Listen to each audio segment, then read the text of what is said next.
Do you ever wake up in the morning and wonder just how many more nights your body will take where you don't sleep enough sleep cycles? That day is not today. Hello and welcome to the Ales and Fails stream. I'm your host, Ale Wolf, otherwise known as Ales, gentleman streamer, the excellence of an execution, the no throw scissor on. And welcome to the stream, everyone. Happy Friday. And welcome, friend of the stream, Chrissy Cat. Chrissy, how are you doing today? I thought I saw you pop in while I was still prepping on things. Thank you very much for giving us a bit of your time today. How's it going? Hey, Ales, good to see you. I hope you're well. I'm doing okay. Just a little bit tired. Like I was kind of uttering when I first started the stream. Kind of had a bit of a rough night last night for a couple of reasons. But you know what? Today is Friday. I did have some leftover pizza for breakfast, and that's always a plus. That's always reinvigorating. But yeah, sometimes I'm just like, can I just have a weekend where like both days of my weekend I can have full nights of sleep, because I really need to recover from the week. Anyways, that's enough about me. Yeah, once again, thank you very much for your time today. And I did want to say congratulations again on the wonderful news that you shared with us over on the social media. I'm not going to say it here because I'm not going to assume that you would like to share it here, but once again, super congratulations to you. Very happy for you. And let me go ahead and actually give you a shout out. Let's see, Chrissy Cat. So there we go. Thank you so much. I appreciate it. I'm very excited. Yeah, of course. And yes, everyone who is watching out there, except you stinky bots, please give Chrissy Cat a follow. She's an amazing JRPG and rhythm game streamer, and you were last streaming Fiat Rhythm. I know that you've been doing some challenges for yourself. I wish that I could tune into some of those, not necessarily because I know how to play the game, but because I just enjoy the music library. And of course, it's always a wonderful time to hang out with you. So sorry that I haven't been able to pop in recently. It's just that you happen to stream every once in a while when I'm at work, and that's kind of a no-no, as you can imagine. It's a week from tomorrow. It feels unreal. My goodness, you must be totally anxious in a good way. Trust me, when I was there, yeah, it was just like do this, do that, get things ready. And again, I'm not gonna say anything about anymore about that. But yeah, super excited for you. Congratulations. You're totally fine. The time zone difference definitely gets in the way. Yeah, it is. It's kind of a weird thing that I kind of stumble upon very frequently, where the people that I really enjoy watching streaming, people who I might even call friends, such as yourself, are people who are in the East Coast. And so there's always this very strange differential where, like, I want to get home, and as soon as I get home, I want to like tune into people streaming, but actually it's already like 3 hours in the future for them. And then vice versa. If I wanted to like say, hey, you know what, come hang out in the stream, back when I used to do it really late, it was like everybody was already asleep. So anyways, yeah, we gotta kind of just live with this particular differential, but it's okay. We make it work. I think we make it work. Okay. Before we continue anymore on to today's adventure, let us talk about what's on tap today, because that is the kind of thing that we do. And I do like to showcase local craft breweries. I don't know that necessarily that this one is super local, but it is local enough because it is in California. This is from our friends at Dust Bowl Brewing Company. It is the Confused Therapist Imperial IPA. And there you have it. It's a lime green can with some green highlights. It's kind of nice. It kind of looks like a little bit of a newspaper type billing, but then you can see some hops on the side. And of course, hops is a fundamental part of the beer experience. Let's see. I think it's working out fine. Yeah, I think we're good. I think we're making it work very much worthwhile. Heck yeah, what are we drinking? I have some Stella Rosa Moscato today.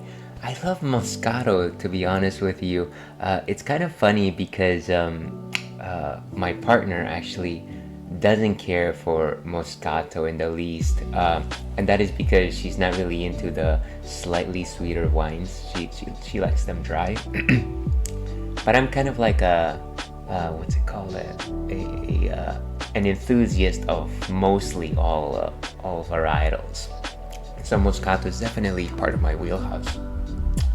That is a pretty yeah, it's nice and simple, I think. Like I said, I do kind of just like the lime green color here. But what exactly is an Imperial IPA, you might be wondering. Everyone out there wondering, what exactly is an Imperial IPA? It sounds like something that was brought forth by the Empire, and I haven't seen Star Wars, so I don't know what you might be talking about ales. Well, let's start with the basics here. An IPA is an Imperial India Pale Ale, and those tend to be very bitter. The idea is that you throw a lot of hops into the boiling kettle, and because you throw them in, you make those hops squeeze out all of those bittering agents, specifically alpha acids. Now, this one is a little bit different in the sense that it is more of a hazy IPA, if I'm not... Yeah, it is a hazy IPA. I had to double check my references on that. So a hazy IPA, what it does, it doesn't necessarily throw all of its hops into the boiling kettle.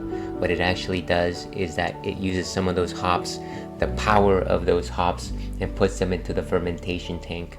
And what happens there is that rather than get all of these alpha acids into the liquid, what it does is it actually gives the brew more floral notes, more tropical notes. It gives it more flavor, and it gives it more of an aroma. It's actually quite delightful. And let me see over here. I hate dry, unsweet wine. It's just a preference thing. Yeah, and of course, everybody has like their particular preferences.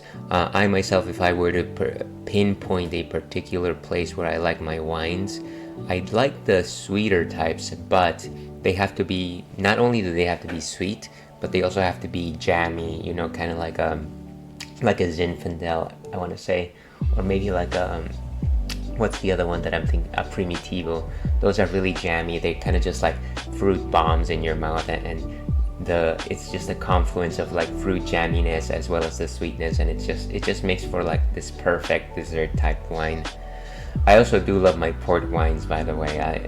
It's like this thing that I have to have every time I go to like a fancy restaurant. I'm like, no, don't give me any of these dessert menus. Just give me a glass of port wine. Those are deliciously sweet. And anyways, this is not sorry to go off topic there. Thank you very much for sharing your thoughts on wine, Chrissy. I feel like now I feel like wine. Anyways, yeah, so those are my thoughts on hazy IPAs. Imperial IPAs, by the way, whenever you see the term imperial on any sort of beer, what we're actually talking about is the strength of the alcoholic content. So generally anything above 8% will net you that imperial label. So as you can imagine, this one over here is a little bit higher than usual. This is actually a 10.4% alcohol by volume. So it's actually so it's a powerhouse. It's one of these powerhouses. But those are my thoughts on it. Let's go ahead and see what Untapped has to say on the matter over here. And let's go over to this side.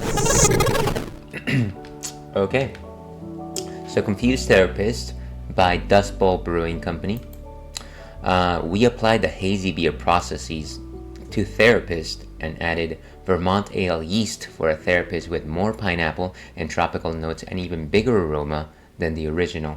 And there you kind of have those that idea of tropical notes on it. Specifically with hazy IPAs, you definitely have things like pineapple, mango, orange, grapefruit even. These are the flavors that pop out to you whenever you have one of them. One thing that I forgot to mention, of course, is that hazy IPAs are named as such because they are unfiltered. And because they are unfiltered, a lot of what you have in the fermentation tank is what you end up in your bottle, in your glass. And it gives them a slightly thicker body, so they're kind of nice and juicy, as you can imagine. But let's go back over here and make up our minds ourselves. Okay. So yeah, you know, a nice glass of wine, a nice glass of Moscato would probably hit the spot right about now. But instead, we're gonna have some pesky beer instead. No such thing as a pesky beer. I'm kidding, of course. And fortunately, this was not a disaster like the last few times that I've opened beers on air.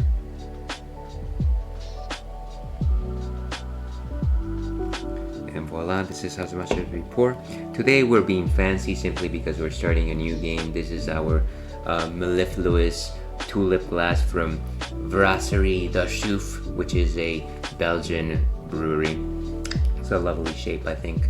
So, as you can see, it is hazy. You can't actually see through this. It is translucent at best. In terms of a nose, definitely some pineapple and quite strongly some mango, which is actually quite prevalent. It's kind of nice there. Some very strong notes of sweetness. I want to say sweet mango peel is the first thing that pops up to me.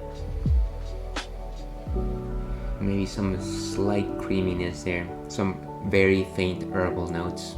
Of course, this has a lot of hops, but the good types of hops. Fanganale, dear viewer.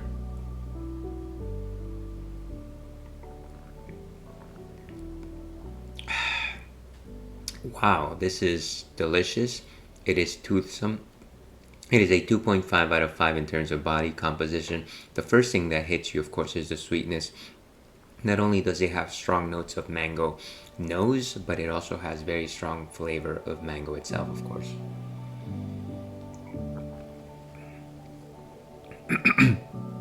There's some slight bitterness, but actually very light. Excuse me. Nothing too strong, I want to say. And it is very self-contained. It's not like a languid, lingering type of bitterness.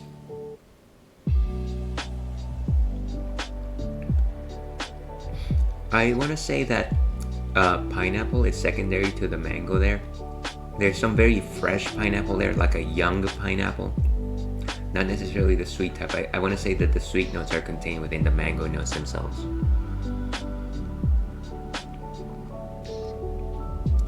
Yeah, and I think that's pretty much my read on it. It is a very consistent flavor. It is very toothsome. I don't think that this beer shows its alcohol very well. It hides it very well. That's kind of the idea, which makes this a very dangerous beer. 10.4, you're generally thinking, it's gonna be unpleasant, but actually, very, very good composition here. Let's go ahead and give Confused Therapist a rating here. This was wonderful. I'm gonna go ahead with a 3.5 at this point. You did a good job, Dust Bowl. I need to visit again. 3.5 for Confused Therapist today. But with that, let's go ahead and talk a little bit about what's been happening, what's good and new. Generally on Fridays, I like to talk about anime. So that's probably what we'll start with today. So, of course, I have been watching. I was about to say I've been playing Solo Leveling, but I've been watching Solo Leveling. And Solo Leveling is the story about a world, specifically it's Korea, and gates have started opening around the world. And so from these gates, monsters are popping out, like fantasy monsters from like an RPG type of game. And so at the same time, people all over the world started awakening with like different abilities and powers to take down these monsters. And so it's become kind of like a job. The thing is, every single person that has awakened powers also gets assigned a ranking. And how, depending on how high that ranking is, will showcase how strong you are against those monsters, and will actually prohibit you from entering certain dungeons that are a little too dangerous for you. Our main protagonist, what's his name? Sung Jin-woo, is actually one of the weakest hunters in the world, except that all of a sudden, through a certain event that happens in the first couple of episodes, he gains the ability to start leveling up, just like a game mechanic. So it's very cool. Right now, I just finished episode 5, and it's quite interesting. He's actually becoming a far stronger person by doing these training courses. Some slight spoilers for episode 5 here. He essentially joins this new company of people. They go into this rank C dungeon. They all assume that he is the lowest ranking level, and actually this new party decides to abandon him in order for them to take all of the treasure for themselves. Little do they know that he's actually incredibly powerful at this point, and that's actually where the episode ends. The other thing that I did kind of notice is kind of the fact that because he has been leveling up on his own, he's been doing a lot of strength training, he looks like a completely different character. He talks like a completely different character, which is kind of fun. He has like this very confident aura about himself, which I feel like it's almost like a switch that they did for this character. It's actually quite cool. I kind of like it a lot. So I'm gonna keep watching Solo Leveling, and if you're not watching it, what are you doing?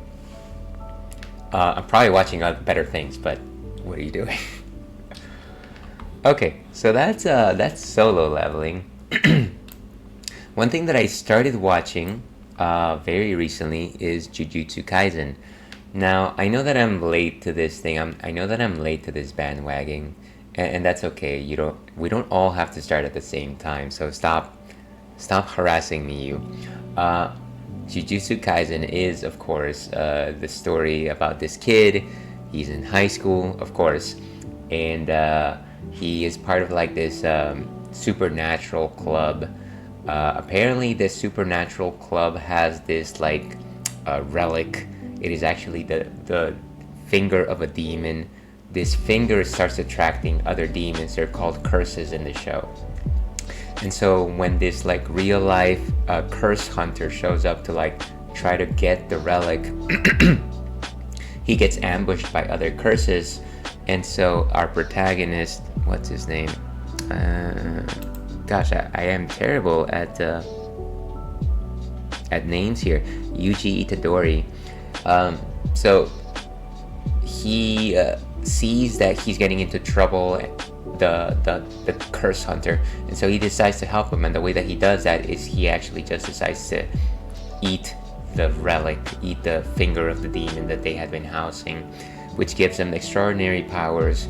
It also makes him semi-possessed by the demon, and so he like is able to save the curse hunter, but at the same time he's immediately targeted by the organization, by the curse hunting organization. And so instead of killing him outright right there, what they decide to do is they decide to enroll him as part of the as part of their forces. I've seen 2 episodes so far. It's very entertaining. That is where we leave off at episode 2. I gotta tell you, I'm starting to get very strong Bleach vibes here, and it's not just because the protagonist is kind of looks like him, except for the hair color. It's also this idea that this person stumbles upon this other world, specifically like, you know, the next side, the other life, and they suddenly get powers, and you know the organization wants to get rid of them, but instead of doing that they decide to hire them just because it seems like they would be strong. It's also very similar to Chainsaw Man, I guess, in that respect. But yeah, I'm enjoying what I've seen so far, and I kind of feel like I want to watch this show specifically because everybody and their mother has been talking about it. I know that it is an incredibly popular anime, so here's to me catching up to Jujutsu Kaisen. Okay, the last thing that I've been watching, of course, is My Demon. And My Demon is a Netflix series. It is Korean. The premise of this particular show is that there is this demon who makes pacts with humans. They will have like an amazing life for 10 years, but then at the end of the 10 years, their lives get claimed. Of course, he is in modern Korea at this point. He meets this very wealthy, powerful woman, and then through a series of events, his ability to like be a demon and be OP against the entirety of the world suddenly gets transferred to her. And the only way that he can use his demon powers is whenever he's making contact with her, specifically just holding hands, which is, of course, ridiculously cute and lovely. Anyways, I think I've seen up to episode 10 at this point, and some light spoilers here. Again, we discover that our protagonist, the demon, is losing all of his powers. They're not flickering, they're almost going to go away for good. And so the only way that he can actually get his powers back is if of course I'm going to mispronounce this, but anyways, the lead female protagonist loses her life. And of course that can't happen because he loves her. So we're at this like particular juncture where, you know, she can't, you know, she can't die because it's the love of his life, but at the same time he is going to die because his powers are going to be gone in like by the next full moon or something like that. While all of this is happening, of course, we're still trying to decide the fate of the company that she used to own or was in the middle of owning, inheriting, whatever.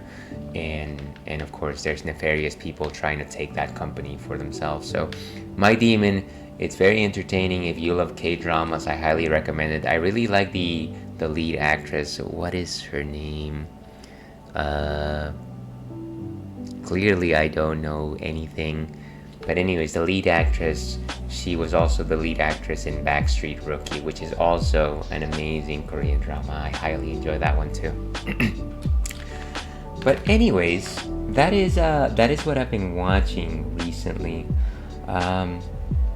let me know your thoughts on My Demon or Jujutsu Kaisen or solo leveling.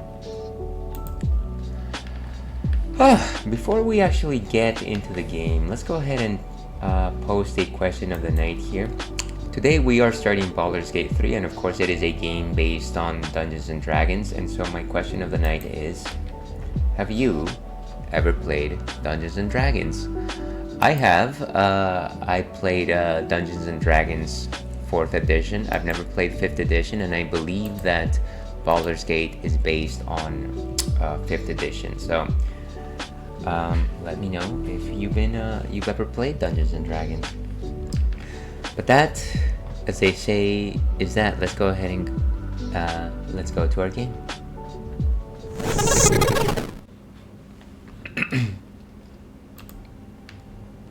And let me go ahead and edit the stream info.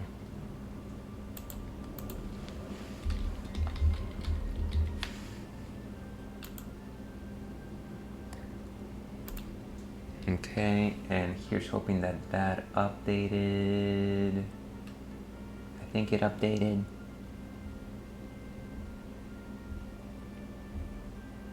Okay, so I think it's updated. Yeah, so this is my first playthrough of Baldur's Gate 3. It's actually my first playthrough of anything Baldur's Gate. I've never actually played Baldur's Gate ever. Yeah, really my only exposure to this type of game has been Dungeons and Dragons. Like I said, I have played Dungeons and Dragons 4th edition before. And honestly, I was never going to touch this game, but all of a sudden, a few months ago, every single one of my favorite streamers that would play this kind of game started playing it, and they all loved it. So I thought, well, and it won like what, Game of the Year at some point in some award. So I thought I should probably try it. I do love role-playing games. I love the fantasy setting, so it makes sense for me to actually play it for myself. Let me think if I need to. By the way, ads are starting in 3 minutes, so viewer beware, you were in for a scare. And I'm kind of running out of voice here. This is as good a point as any. Of course, this is a drinks-friendly stream, but at the same time, we cannot de-emphasize the importance of water. So please, everyone out there, stay hydrated no matter what you're doing. Even if you're enjoying drinks, please always balance it out with a good, healthy helping of water. It'll help you stave off any deleterious effects from drinking, and it'll help you rinse and refresh your palate. So drink up.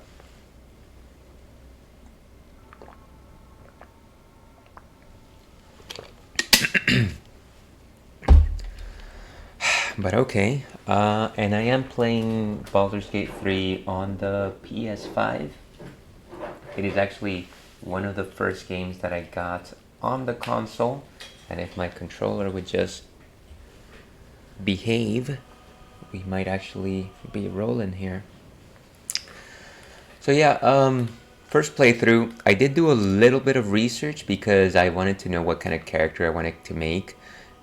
People around here probably know that I do love my tanky characters, so I will be making a Paladin. What is this? Select your difficulty. A narrative experience placing story before combat. Balance, a balanced adventure full of challenging choices. Tactician, a tough campaign emphasizing strategic combat. Honor, a fraught and deadly campaign awaits, limited to a single save file. That sounds very difficult. And of course, custom. You know what? I'm gonna just play it on medium difficulty, I guess, which is balanced. Need a bit of magic to turn the tide. Scroll allows you to keep extra spells on hand.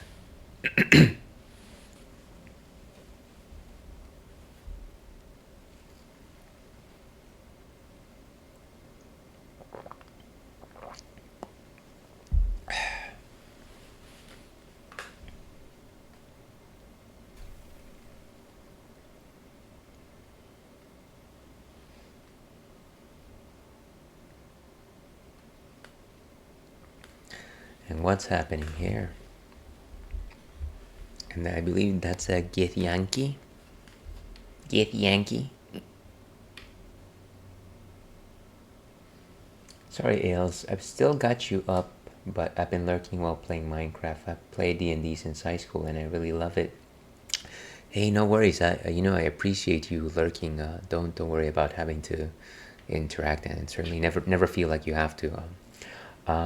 I'm glad that you've enjoyed D&D. You probably have a bit more experience with it, and I know an ad is coming, so I will continue answering what you said after the ad plays. Actually, it doesn't seem like it's maybe. Oh yeah. Yeesh.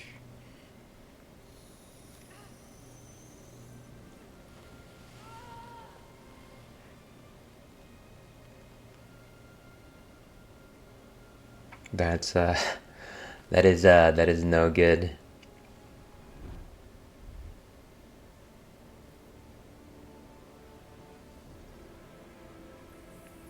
No more.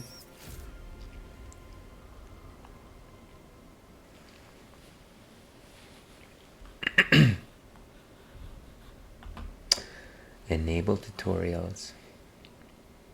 Yeah, sure. So origin. Yeah, let's go with custom. I want to be a fellow today. And ads are still playing. Ooh.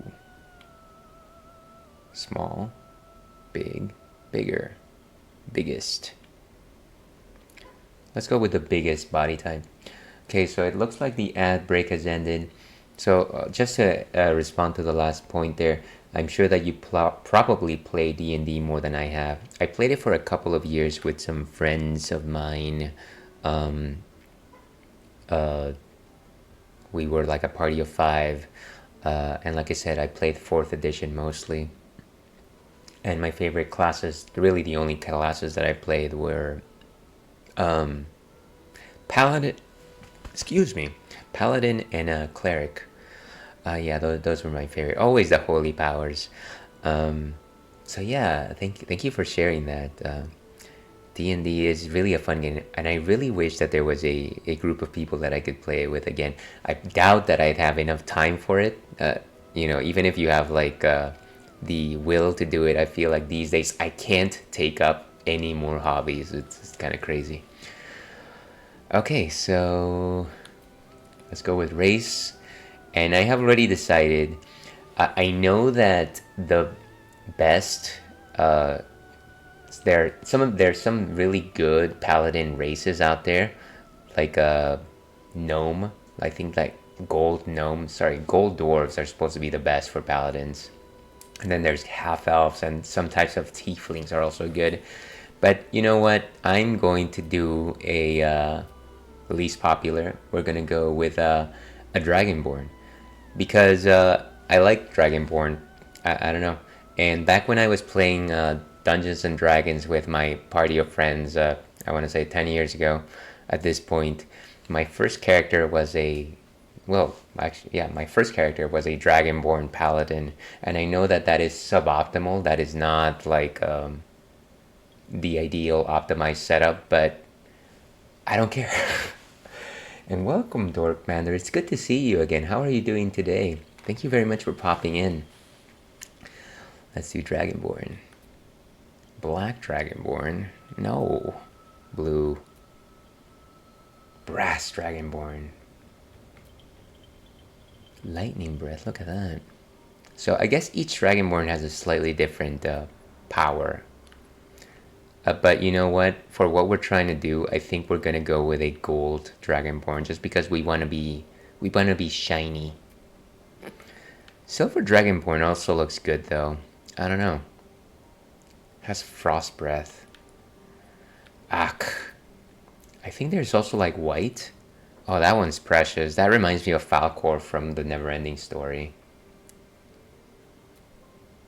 And of course, there's the black ones. Despite no ancestral links to the mighty creatures, these dragonborn share the snowy and frosty breaths of white dragons. So of course blue and silvers have the frost breath. We're gonna go with gold. We want to be oh ever so gold today. Look at that. That is a handsome dragonborn. Okay, and like I said, we're doing Paladin. We're going Paladin.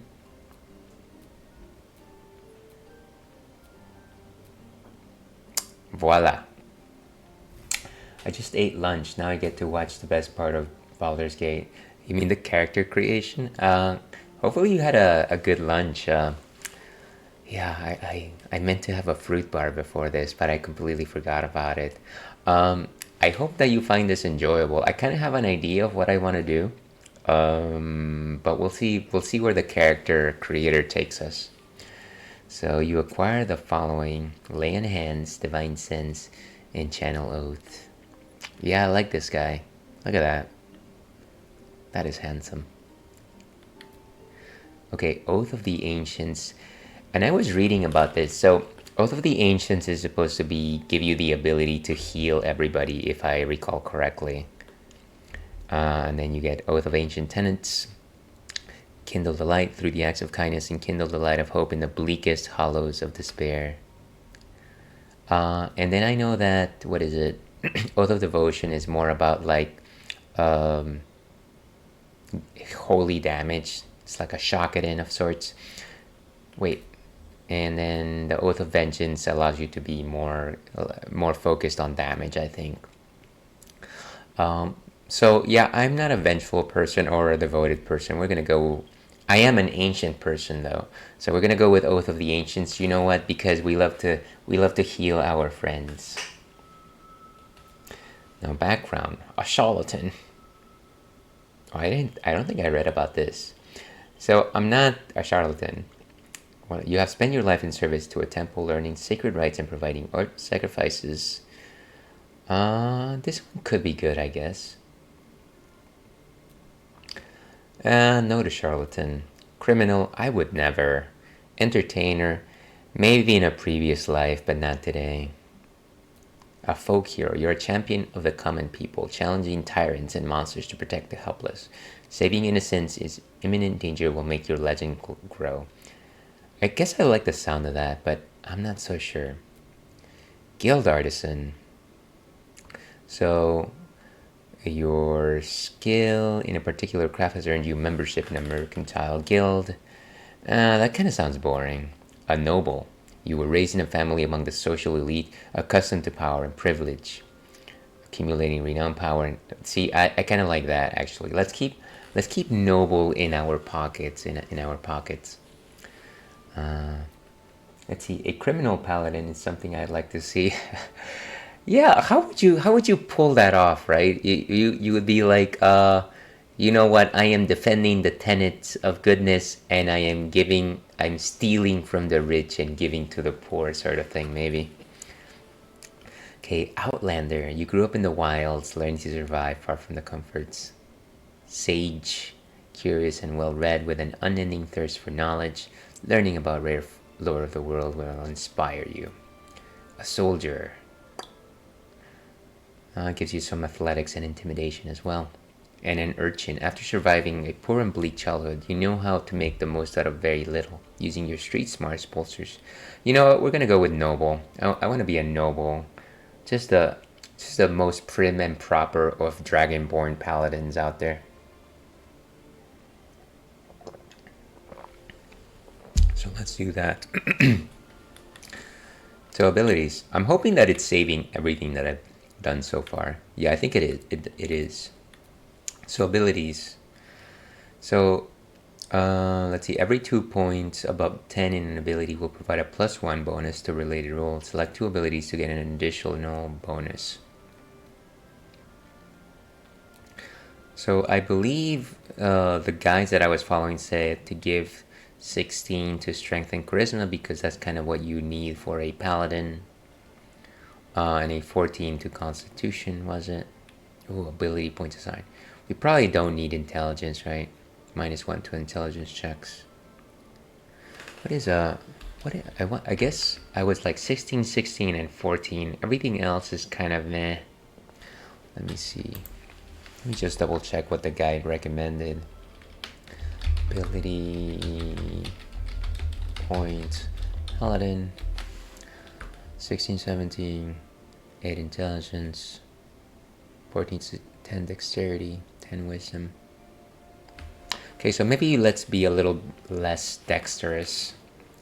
We are no dexterous.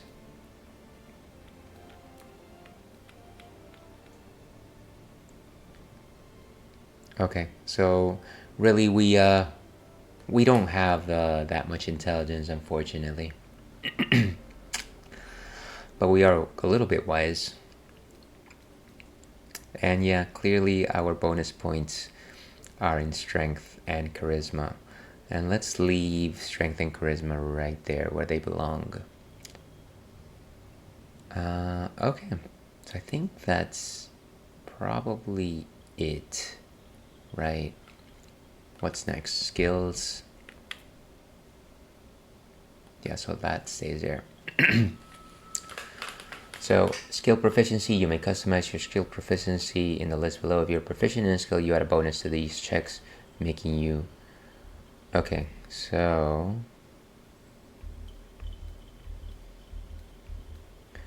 I guess it's already pre-selected.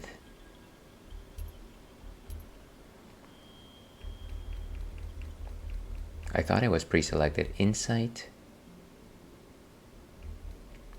+2. Read people in situation, detect lies. Perception, survival, deception, intimidation. Performance. +5 to persuasion checks.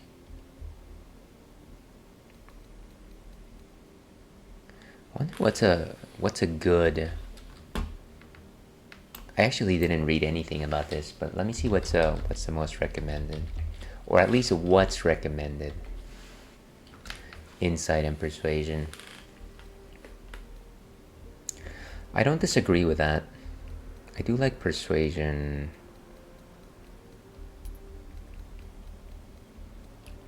It doesn't seem like I can actually turn it on. Maybe it's just a limitation of my particular character.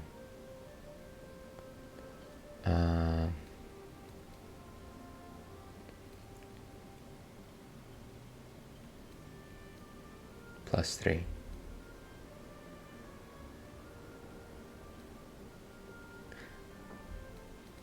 I don't know.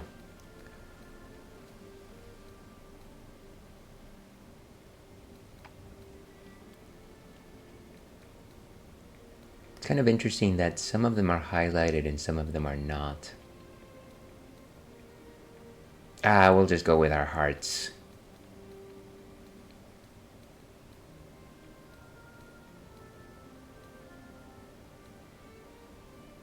We can already do a +3 to athletics. We do want to be athletic. What are our other choices? Religion, it's kind of okay. Insight. That one might be good. Perception. I don't really think I need to intimidate people. So let's go with insight and let's go with athletics, since it seems to make the most sense for us. And finally, maybe the most important here, male voice. Where to next? What was that? Let's hope the locals are friendly. Hells, something just woke up down here. Something just woke up down there. Be wary. This place. It's opened. I wonder what's back there. More of those wretched things. There's magic keeping this chest sealed. I can feel its aura. That one's nice. Where to next? What was that? Let's hope the locals are friendly. Hells, something just woke up down here. I don't know that I disagree a lot with any of these voices. Trapped. It's opened. Go on. More of those wretched things. There's magic keeping this chest sealed. Where to next? What was that? Let's hope the locals are friendly. Hells, Something just woke up down here. Sounds a little bit, Beware. It's opened. I wonder what's back there. More of those wretched. There's magic keeping this chest sealed. I can feel its aura. Where to? maybe it's between 9 and 7. Hells. Something just woke up down here. Be It's opened. I wonder. There's mag. What was that? Let's go with that. Face. Oh, that's got a handsome. I would say that. Look at that proboscis right there. Ooh, that is. I like the barbels, the little beard on him. Nah, doesn't have enough of a. Okay, we're gonna have to go through this again.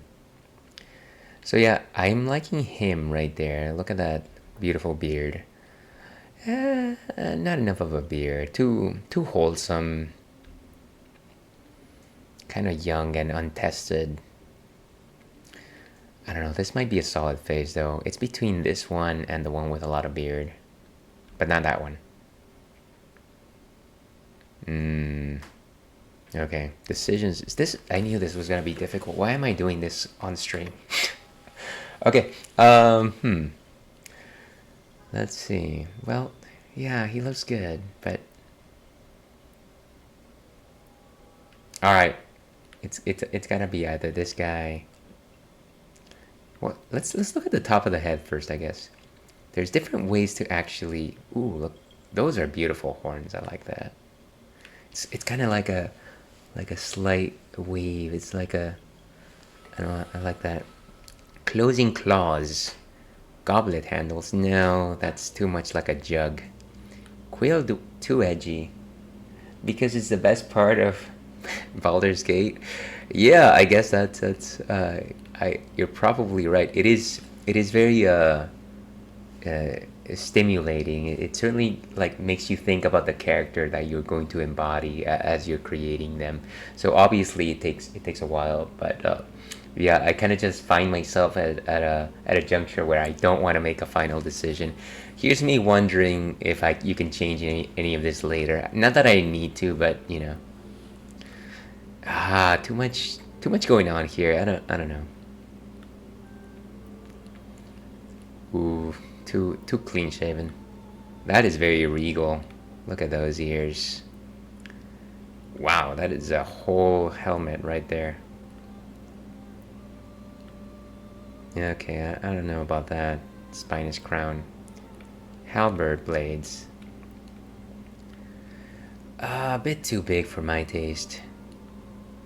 And then this guy, Malefic. Yeah, we're not that bad. We're not that bad. Okay, let's go through this again. So proud phalanx. Halberd horns. Nope. No.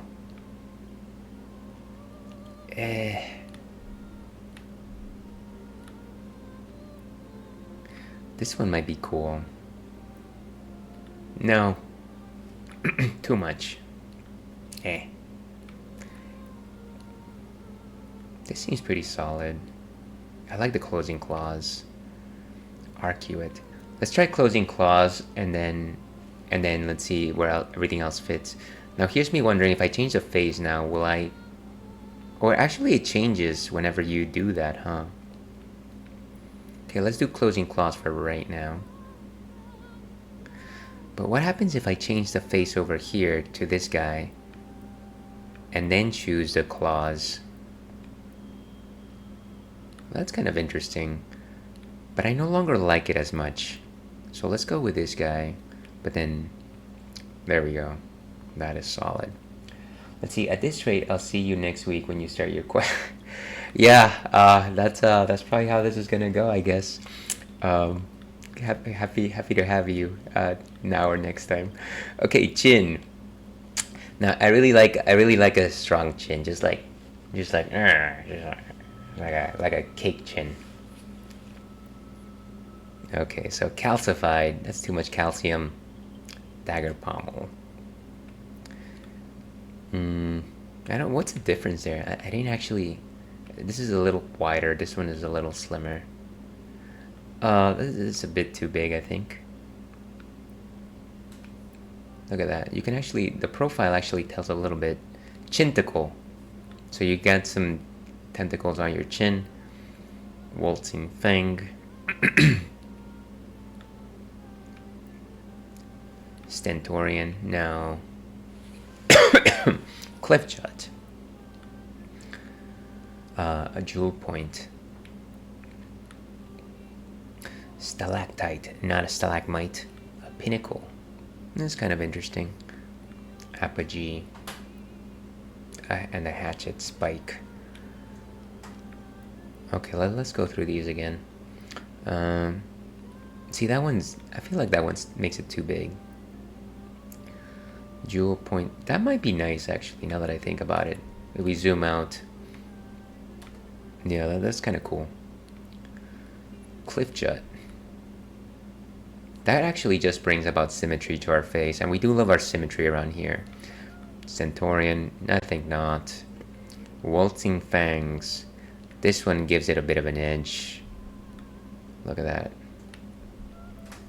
Chinticle. No Chinticle, please. Calcified. This one actually looks good too, especially from far away. And then the dagger pommel. I'm feeling the Waltzing Fangs actually. But maybe calcified is a little bit the way to go, because they round inward as opposed to outward. I do like that approachability. Okay, jaw, inverse crown. Wait, what's the difference? Concise strength. I do like strength. Well, this one's kind of smiley.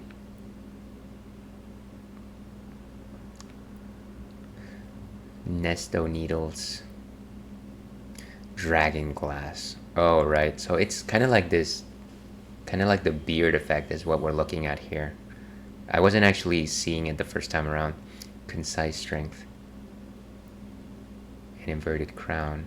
That looks cool. No jaw attachment. We are definitely getting a beard.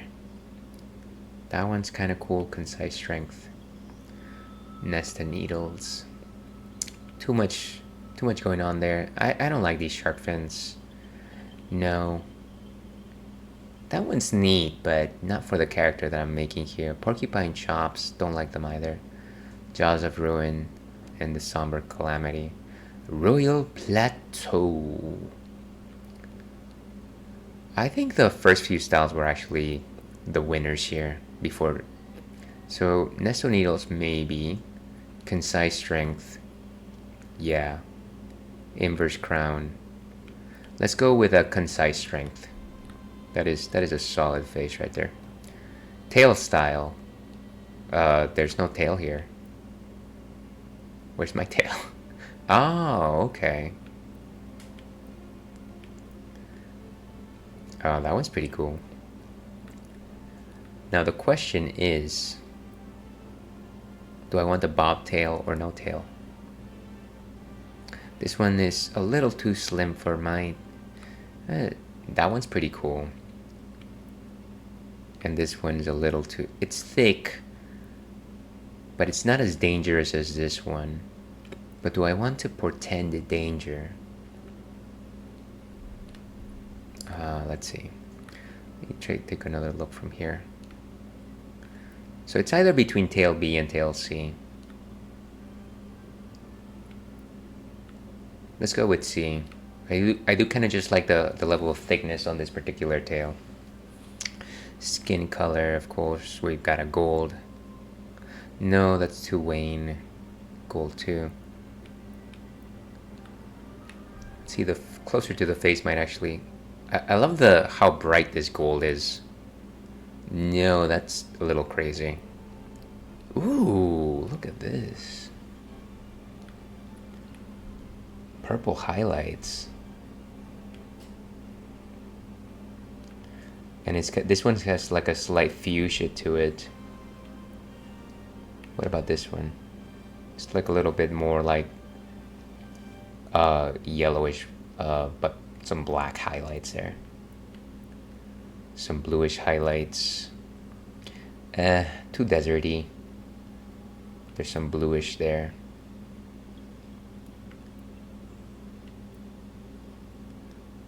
No, a little too dark. I want this particular paladin to like be like a impressive when you see him. So definitely maybe either the fuchsia or maybe the stronger yellow from like level 2. I like this one. Here's wondering, should I go with so difficult here. That one looks good too, but is it too much? Yeah, again, it definitely has to be the first half.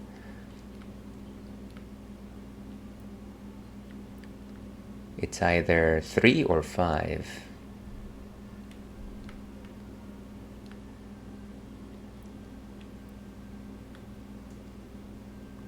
Maybe we're going with 3. Or maybe we're going with 5. Five, final choice. Genitals, default. Is there more than one choice of genitals? Oh, I see. Let's stick with default. Clothes. Wow, that is oh, I see. Sorry about that. Okay. Okay.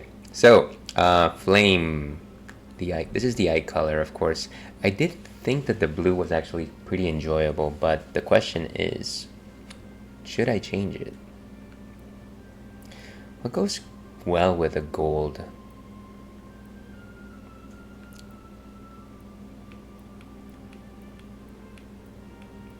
Something that doesn't contrast too much.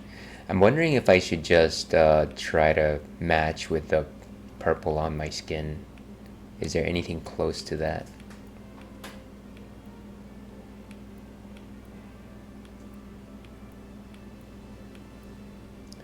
Wow, they sure have a lot of eye colors. I do like that. A pink flame.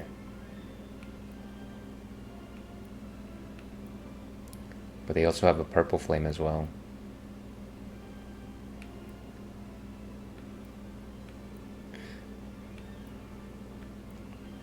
Maybe one of these purples is the way to go, actually.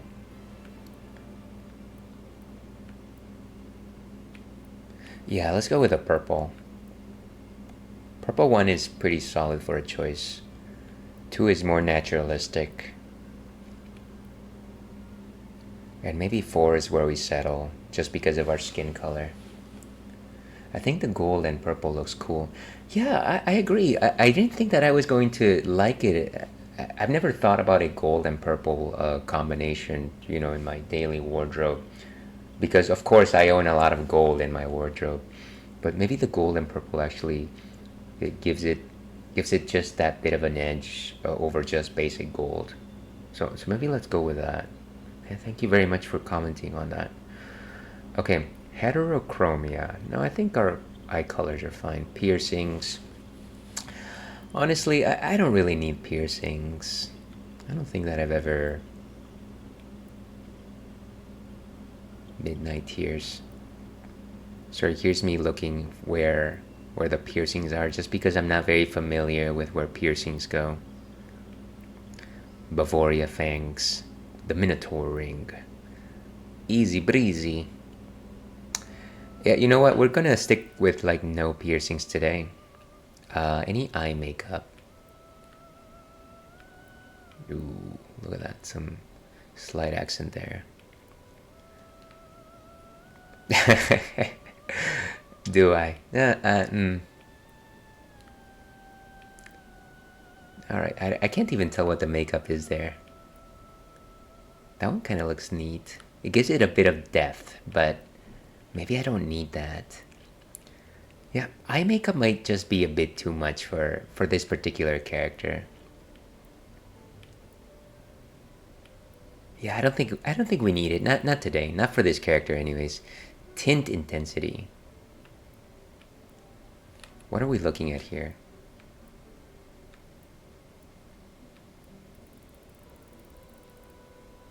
I have no idea. I'm just gonna leave it where it was. And then lip tint. That's probably the intensity of the makeup itself. Maybe that's what I was thinking. Okay. Wait, I actually have something. I think we'll leave that there. I don't think I need to play around with that. So, anything that I want to change at this point, the generals. Ay. We do like our tail. So it's a strong tail. Look at that. Concise strength in our jaw, calcified chin. So voice. Face unfortunately changes the entirety of our face. Maybe I want to see the top of the head again just for a second. No. No. How does that look? Too much head, I think. Too much head. Yeah, too much like the Predator. And unfortunately, we've got an ad going on pretty soon.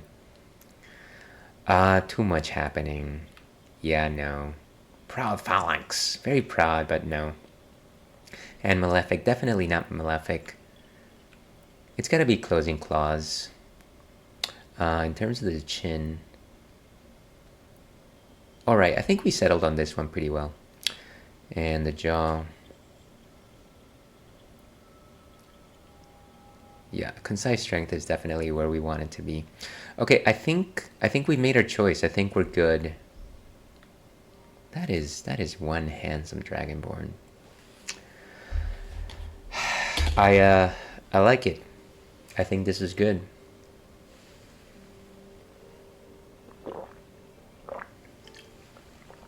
Okay, so I think we made all of our choices here.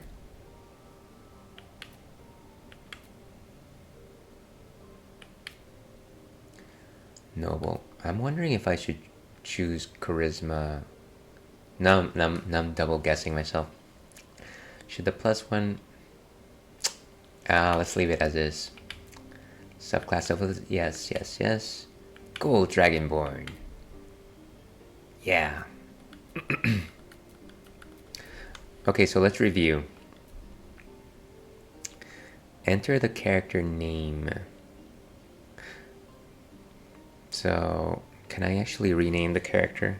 Because I do. I've already got a name. Unfortunately, I'm assuming that this just allows you to give like a first name to your character. And the name that I am choosing is Tamias. Now, tell me, anyone out there, where I got that name. Also, don't look it up. But tell me if you know where that comes from. Tamias! That was actually the name of my character back in D&D days. I think I think I spelled it right. Let me see.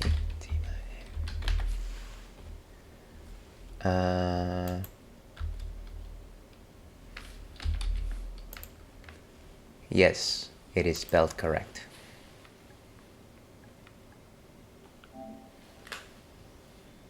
And next. Who is my guardian? What does a guardian do?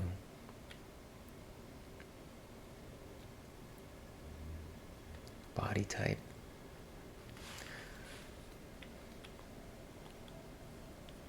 What if I do randomize? I don't like that guardian. Your guardian is story related. I'm assuming that it's another person that I interact with, maybe.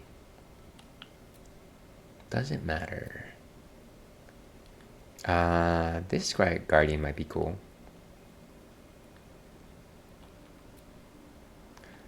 Whoa.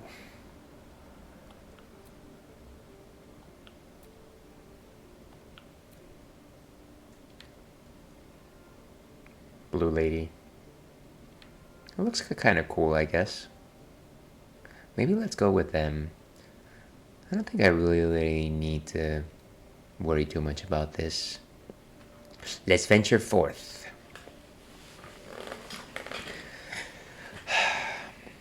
Did I? And voila. So cheers to you, Dorkmander. Thank you very much for hanging out with us today.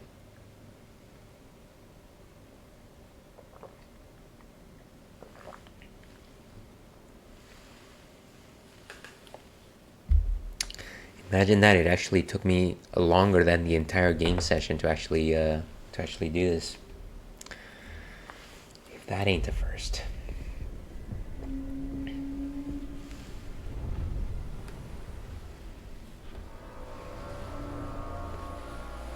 And of course we've got a Cthulhu monster.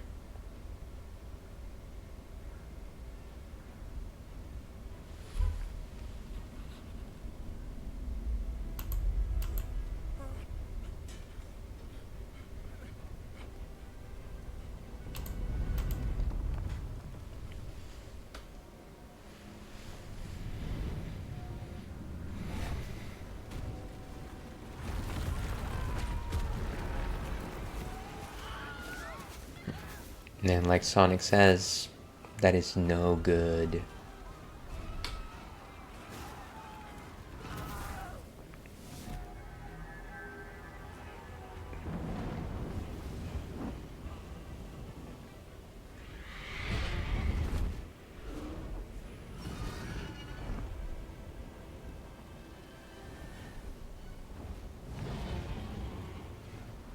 In the few pieces of media where I see people riding dragons, I always wonder how manageable that is, because I'm sure that if I ever tried to ride something like that, yeah, I'm coming down.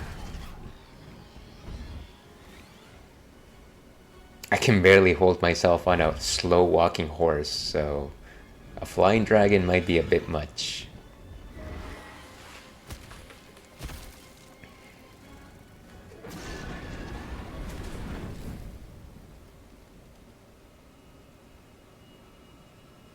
Okay, so the dragons are against whatever this these guys are. It's actually a chambered nautilus, just in case anybody was wondering.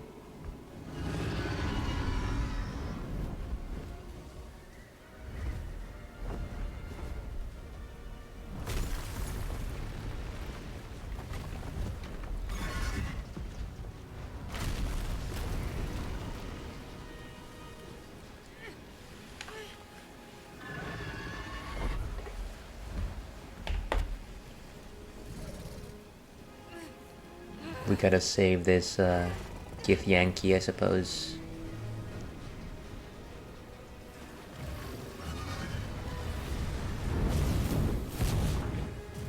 Wow. Did the ship teleport again? Seems like it.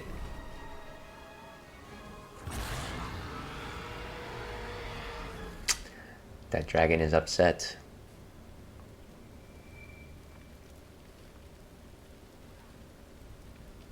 This isn't a fire where people are cooking food, is it? It doesn't seem like it.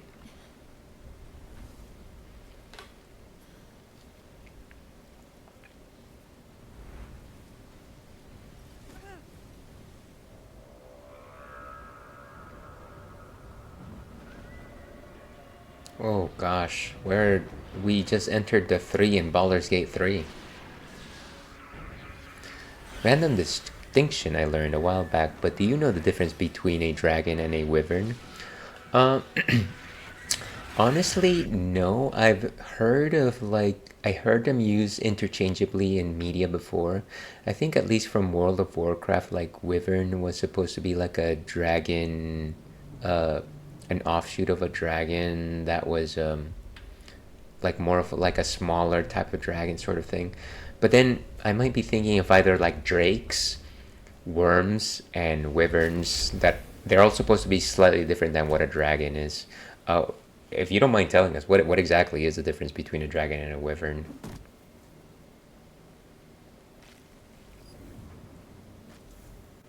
Ooh, I just came out Autosave is successful. Oh, look at that! I can move now. Okay, so oh, it's called Escape the Nautiloid. So I knew it was a Nautilus. I think the most important thing that I need to find right now is oh, look at that fire breath. How to save. Scroll, Revivify, healing potion. Jump, throw, shove, dash, hide, disengage. What if I push the menu button? Yeah, so somebody told me, somebody smarter than myself, to save often, because sometimes you'll need to reload your game. Imagine that. Oh, nice, you can actually look around 360. Let's see. I also thought they were the same because they're used interchangeably. LOL. If Wyvern has 2 legs, whereas a dragon has 4. Oh wow, that's neat. See, and then of course there's the idea that does a dragon... Well, obviously all dragons have wings. Well, sorry, most dragons have wings. But then sometimes they're depicted with either 4 limbs in addition to those wings, or the dragon wings are the hands themselves. So that's interesting. Yeah, I guess I'll have to remember that one. I don't wanna misclassify any dragons for any wyverns and vice versa. Might still be stuck inside if we haven't been attacked. Here's hoping that this is not like a time-sensitive Someone else got out. mission, because I'm gonna take my time. Might be other survivors. Might be.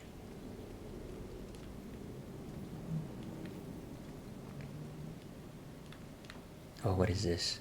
A nursery. This is the pool that thing came from. The parasite now writhing behind your eye. Oh, right, those weird things that were crawling inside our eye. So gross.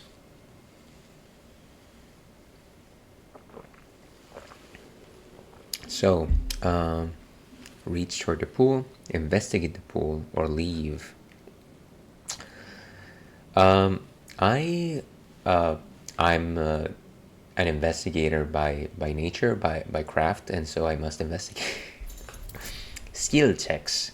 Some dialogue options require a skill check, a dice roll that must meet or exceed a target number. Your character's skills add a bonus to this roll. Roll them.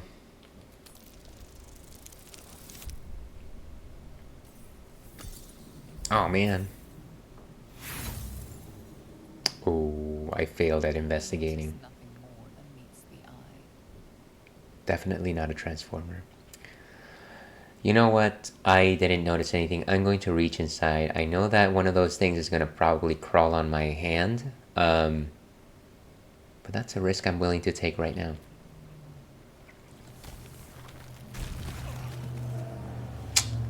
Well, at least it's better than being parasitized again. Okay, let's see if any of the other pods have Who's inside? anything else. Not everyone made it out alive. And there's some, what I assume is lava over here. Is this an escape?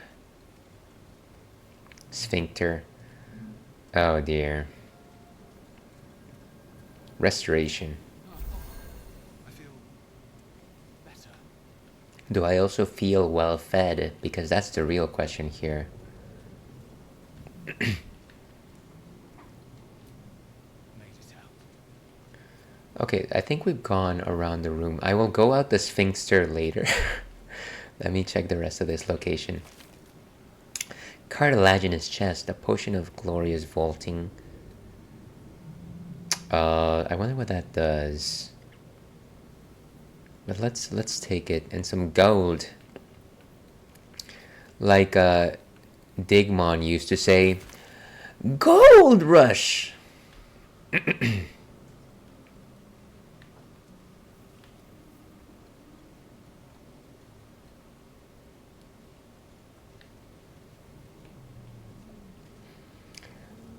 Okay, so I don't think we can reach from over there.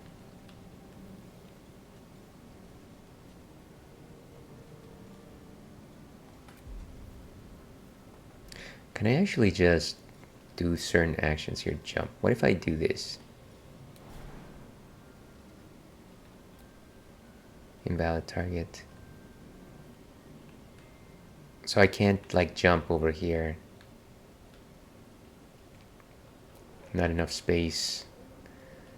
I'm going to jump here then. Check that out. That was pointless, but I wanted to test the waters. Wait, who is this?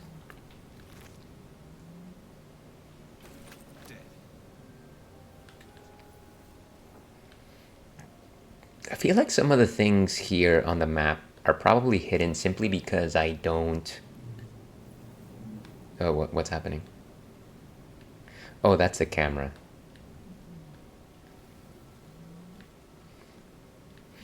Simply because it kind of just blends into the background.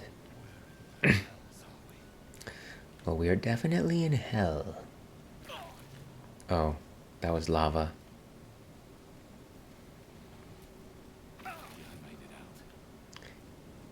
Are there no other people that are hanging out with me today? What is this, a control panel of some sort?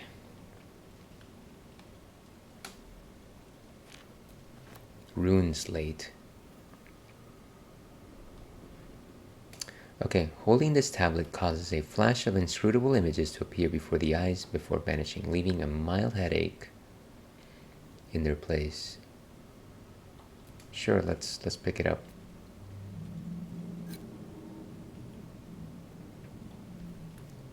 Okay. Well, let's...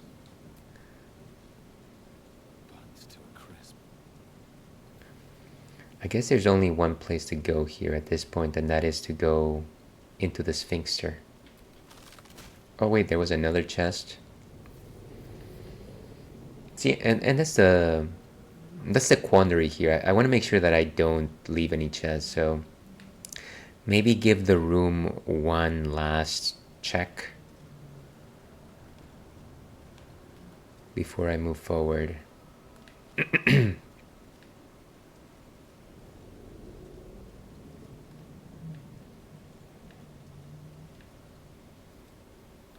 Oh wait, there's a gaping hole right there. Are we still flying? I think we're still flying.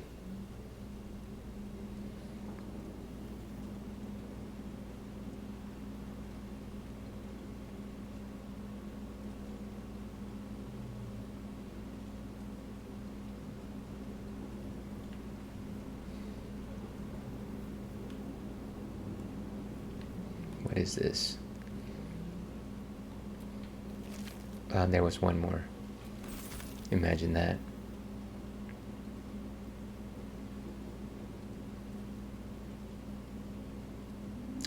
Let's go back downstairs.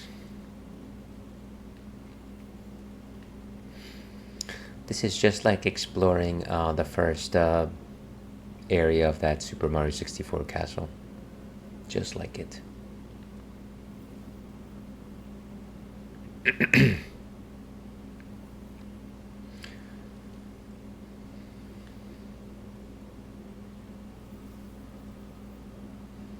Okay.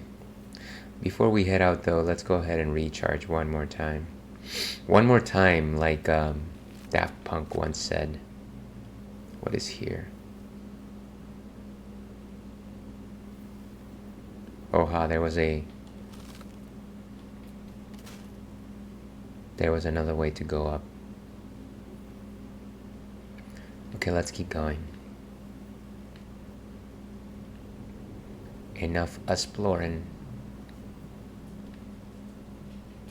Where's that sphincter?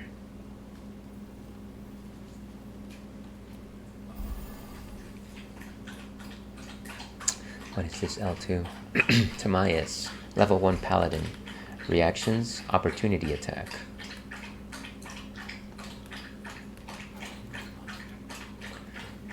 So, let's see. Reactions respond to events and triggers even outside of your own turn. You can toggle them on or off, whether they automatically trigger or ask for an input. Okay, so opportunity attack, of course, triggers. And we have a mace, a warhammer actually, and a wooden shield. We don't have a light source, unfortunately. In terms of proficiencies, stats, experience 0 out of 300.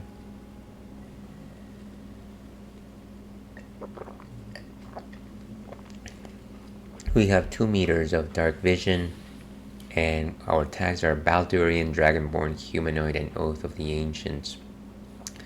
What about handsome? This is what our inventory has. Okay, nothing particularly interesting. Let's go out the way we came in. How pleasant. Just going out through a sphincter. Oh, it's a dead goblin.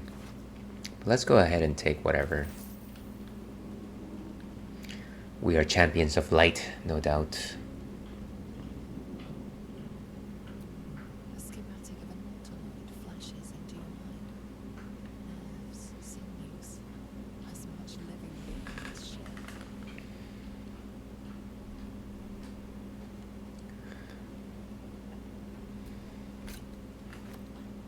What is this one? Can we actually read?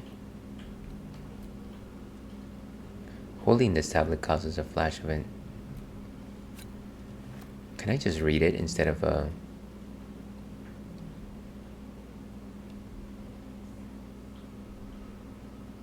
cerebral aquarium?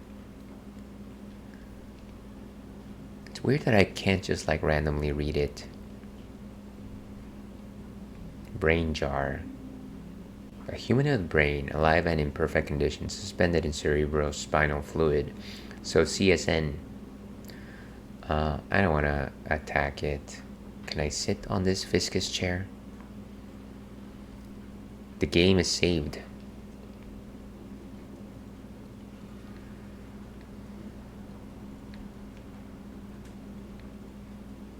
And what are these things? Neural apparatus.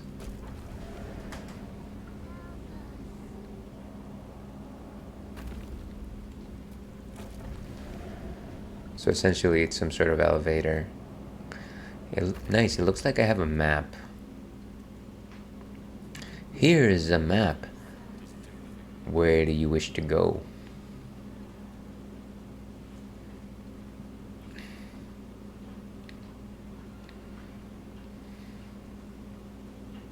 Oh wow, I think this leads to the outside. Oh, I see the dragons.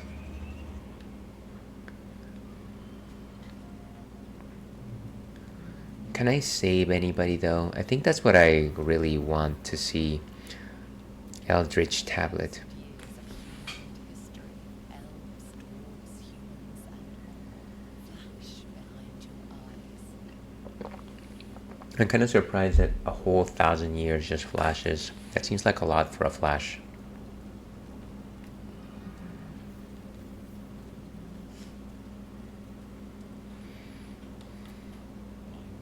Horticulture. All things unplaned And what is this? Some weird desk.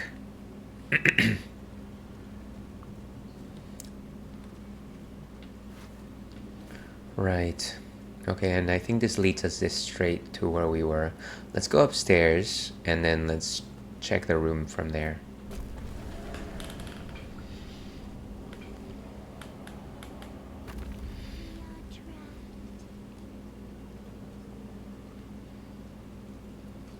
I really didn't like that childlike voice. That was a bit unpleasant. doesn't do anything. Just a second, I'm exploring.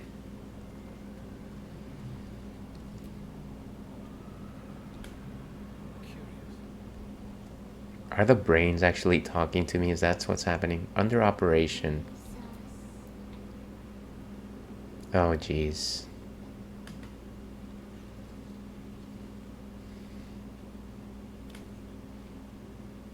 I was not ready for this.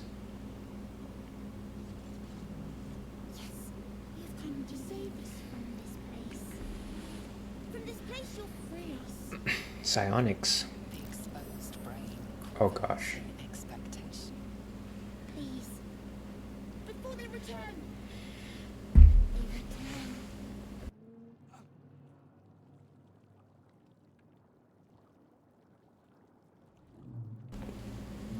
Who am I talking to, a man or a brain? I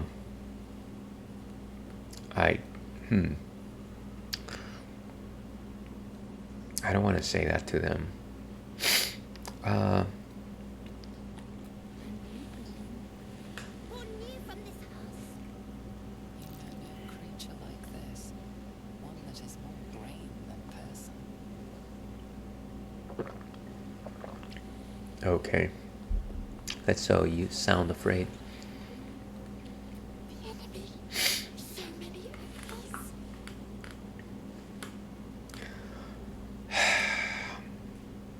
I don't want to tell them that they're beyond the point of saving, but of course I can't really save them.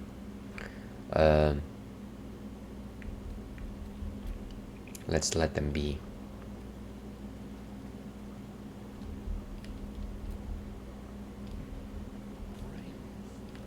So all of these are just random brains.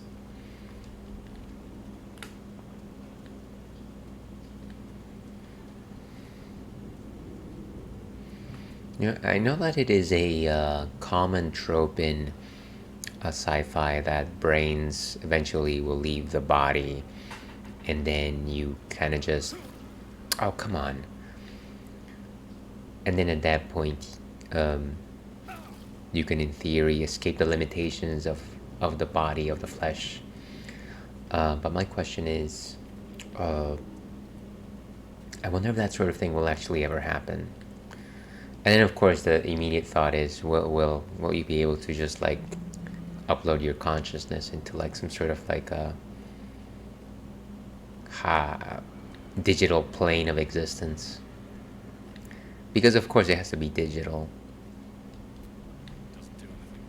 Okay, so we've explored this area. Let's go down this way.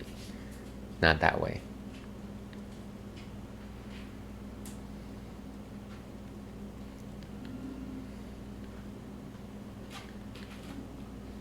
Wait, I think we're just going in circles here.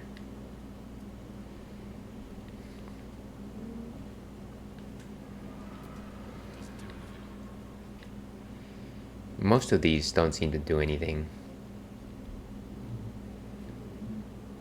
Wait, wasn't I just getting burned? Or I think this is just a stairway down. Or a ramp down. So really, the only place to go here is outside. According to Futurama, we will be preserved as floating heads in jars, consciousness intact.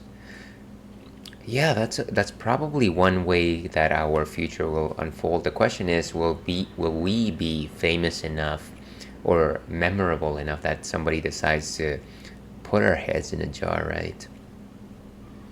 I think you've got a better chance than me, by the way. Okay. Where are we flying to?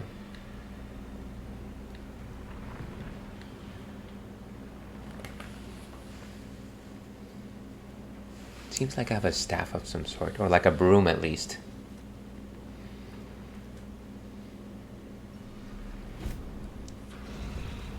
Whoa, what is... Abomination. This is your end. Wait a sec, I didn't even do anything. Your head throbs and your skin tingles. Visions rush past. A dragon's wing, a silver sword, and a flash of your face seen through the strange woman's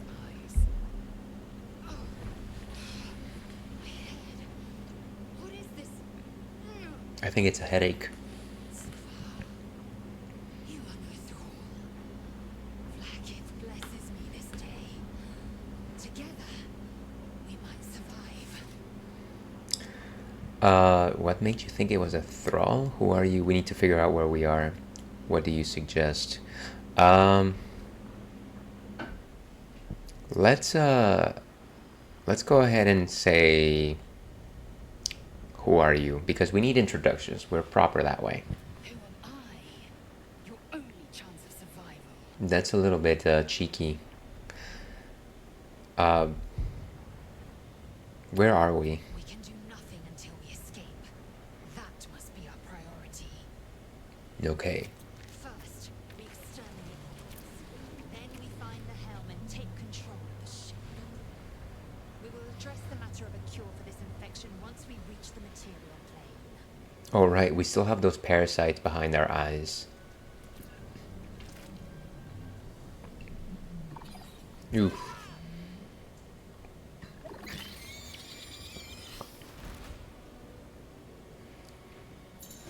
Combat. Get ready for fight. Combat happens in rounds, and each participant gets a turn to act. The game pauses around you during combat, so you have time to plan your actions. Commence battle! Your turn. So, during your turn, you can move, take an action, and take a bonus action. You can see your actions and bonus actions in the radial menu. So, not enough movement. I will go to the closest target and then main hand attack. Let my name be known. Oh wait, I was actually choosing for her. When you're finished taking actions and moving, press end turn button. Should I end my turn? Seems like I have a bonus action though, right? Second wind, astral knowledge.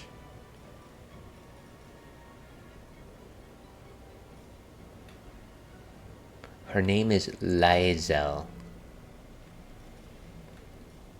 Dip, shove, jump, potions.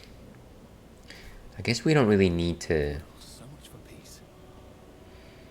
Okay, let's go take this guy and do our main hand attack. How do you choose the bottom actions?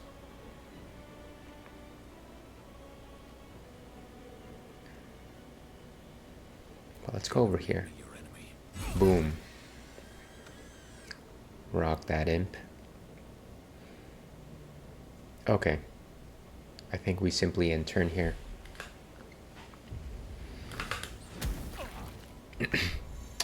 Well, given that I'm a gold dragon, I should have some natural fire resistance healing potions. You're low on hit points. Use a healing potion to recover. I think I'm okay in terms of my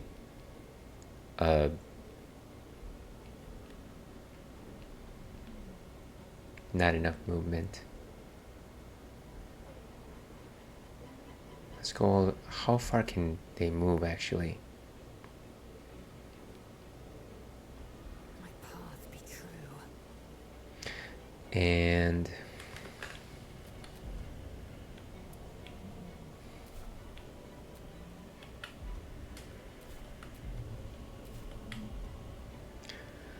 radial customization.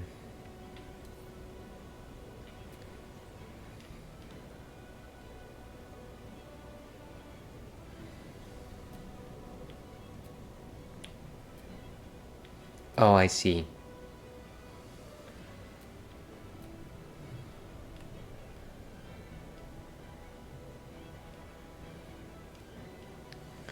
So I definitely can't move anymore. Let's go ahead and end turn.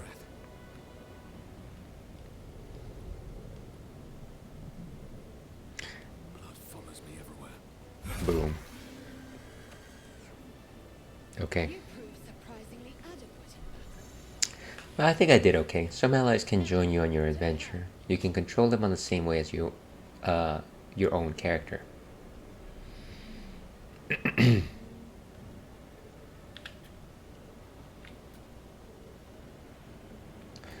I think we'll focus on our character. No, never mind. So let's take some loot.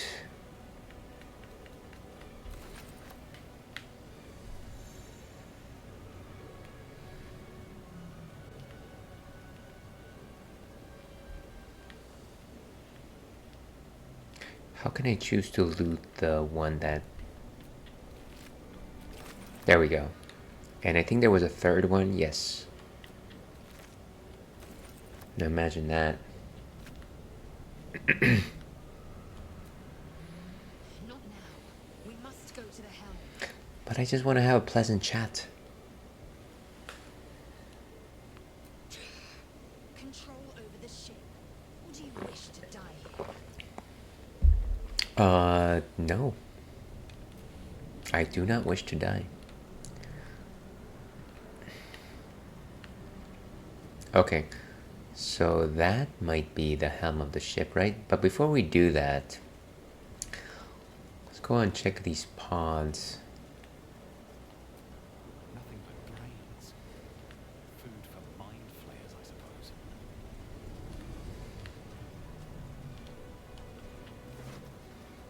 Yeah, let's take it. He won't be needing them.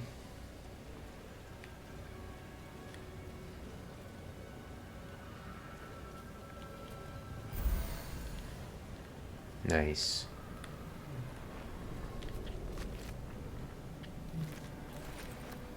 Take an axe.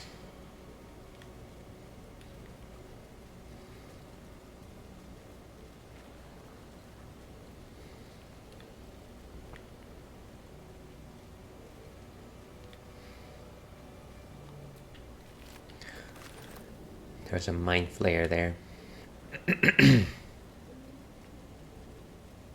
Is this the right way, or is that where we came from?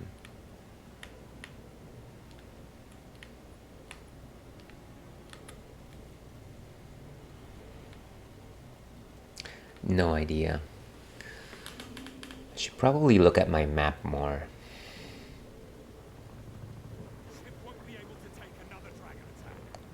We need to get out before it's too late. Dead thrall.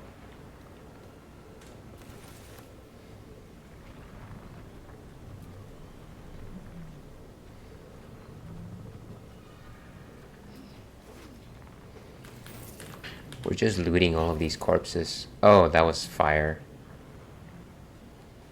Okay, let's go up.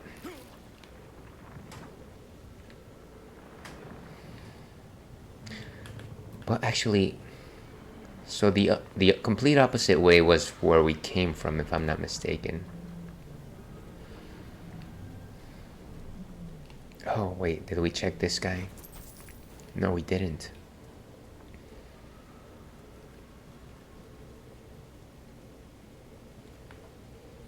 Okay. Right, so yes, this is where we came from. Sorry, I'm kind of just situating myself at this point. Why do I keep doing that? Just randomly stepping on things.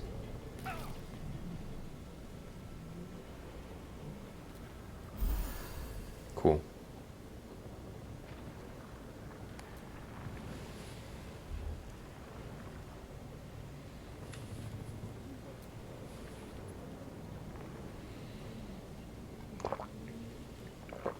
Okay.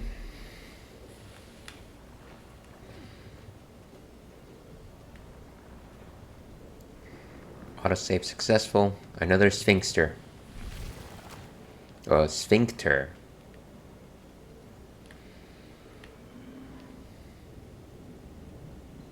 Is this? I can make no sense of it.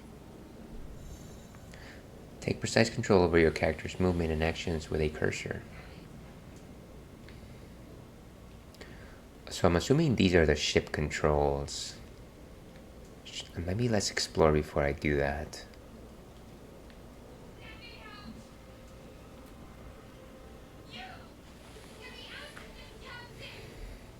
We have no time for stragglers.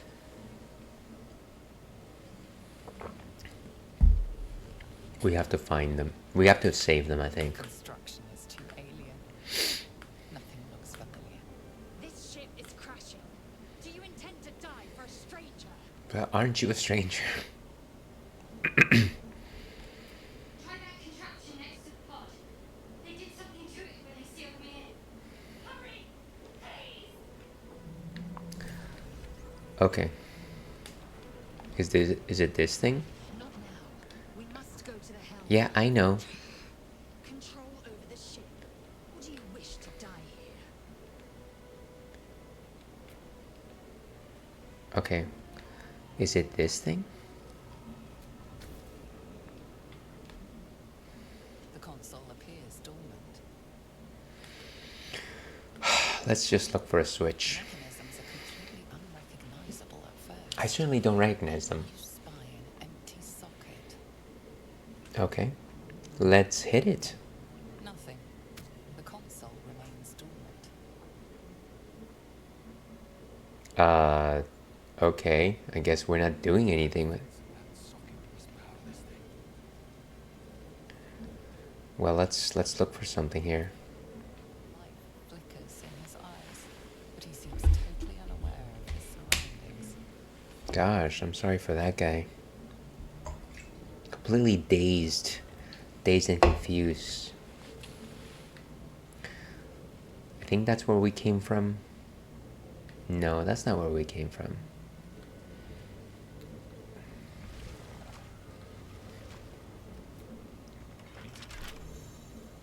Needs thieves' tools. Brain in a jar. What is this thing? Faint images appear in your mind. A brave Githyanki warrior and centuries of darkness. Interesting. I'm assuming that the Githyanki warrior is the lady that's accompanying me. But I'm not quite sure. Not sure of a lot of things here. What about these other people?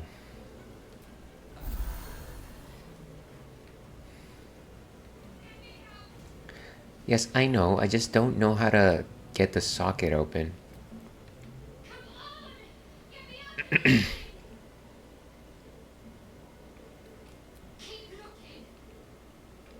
Okay, we gotta... There has to be something that we haven't interacted with. Something that fits inside that socket.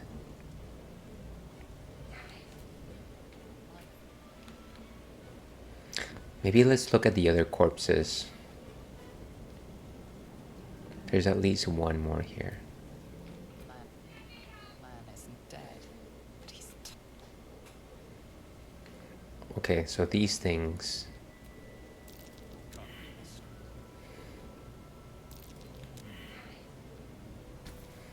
psionic energy radiates from the prisoners. They do not react. Okay, what about this one? Oh gosh, okay, so we're fighting now?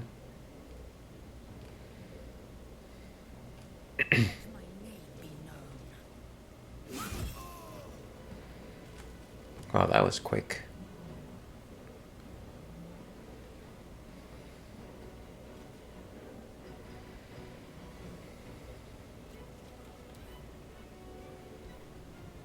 What are actions here?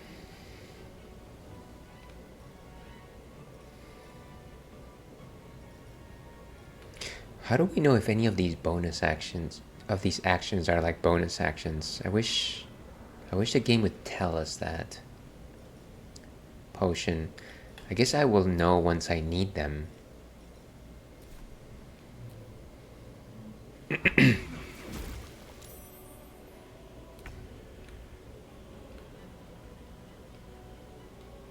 on my feet. Take him out.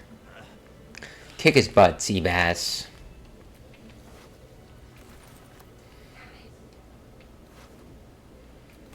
Maybe something that we just got is sufficient.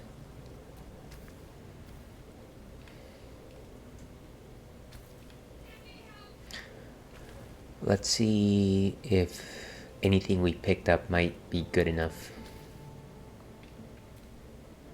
The console appears dormant. The mechanisms are completely unrecognizable at first. Nothing. The console remains dormant. Okay, so it doesn't seem like anything we got.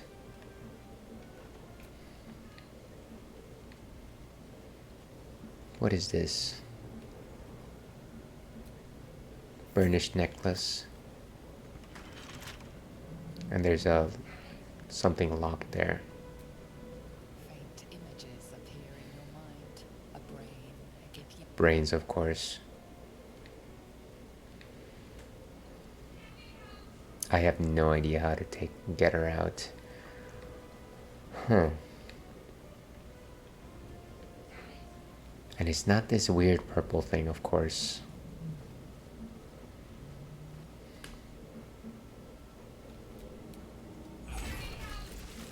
Wow.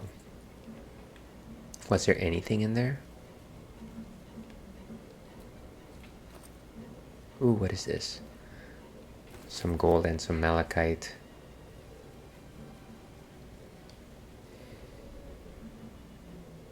Brine bulb.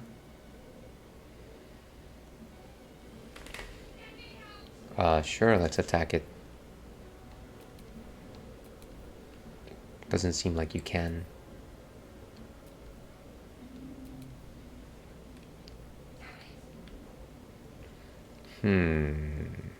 A conundrum.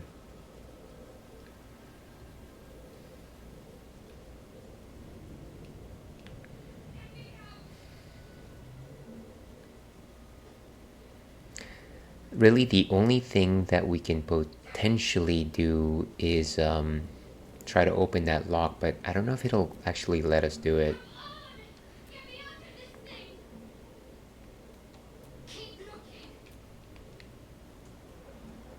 Let's try to see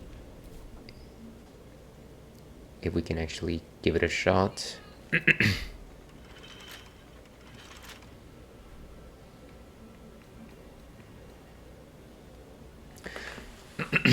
Actions, pick up, open. So no matter what, I guess I can't actually just do it. Okay, well, I guess I can't really do this. What if I take control of my other character, actually, now that I think about it? Indolence breeds madness. Maybe she can open it. Really?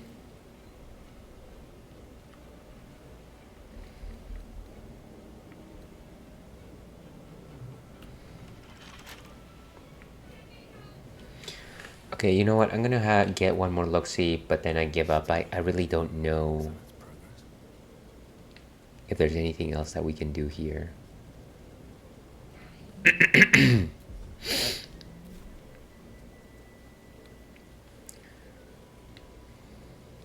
just hate the idea of like leaving somebody if I haven't tried everything in my power to get them out. Backpack.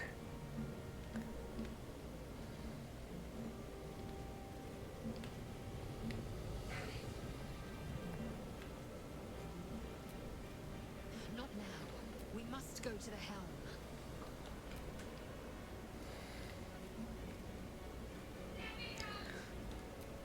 Can I do something else with this thing? Touch.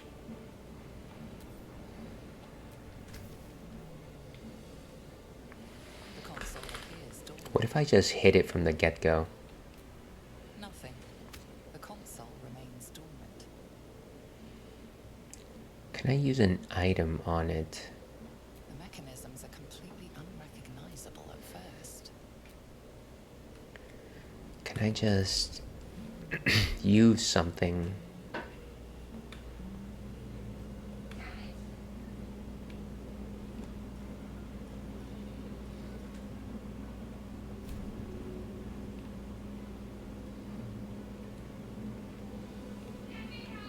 Just throw it on the console, see what happens. That doesn't make sense.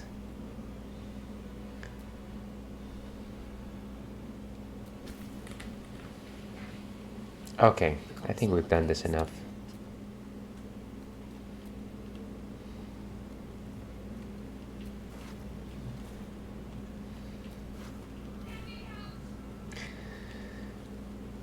There must be something incredibly obvious here that I'm not seeing.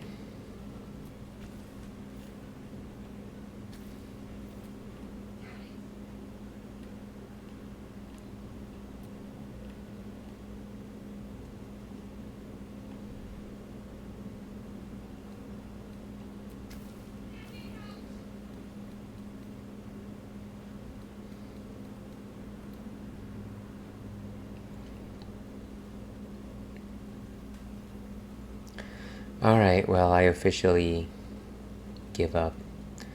Let's go this way.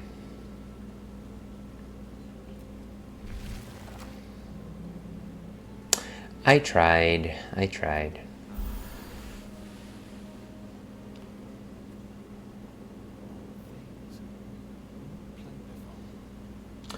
Maybe more exploring might reveal something. We're nearing the helm. Once inside, do as I say. Gosh, don't be so bossy, lady. That's a terrible way to... Sorry. Do not be so bossy, period. Well, I'll continue to check this area. I'm honestly just thinking maybe I should just... What if I take this thing? Brine bulb.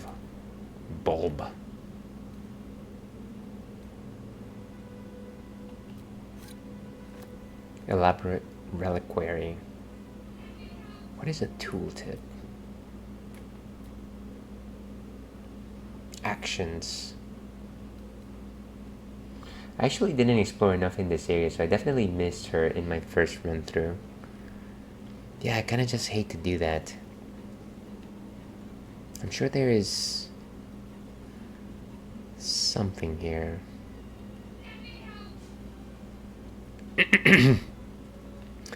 What about these bulbs?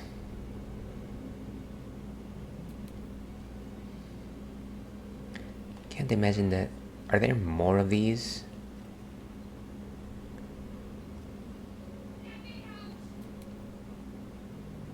The question is, would I even be able to attack these things with my currently equipped weapon? Maybe I need to change to like the crossbow that I picked up. Maybe that might... No. But the console is asking for something to plug. So it can't be like us destroying something. Now that would be silly. Maybe look behind.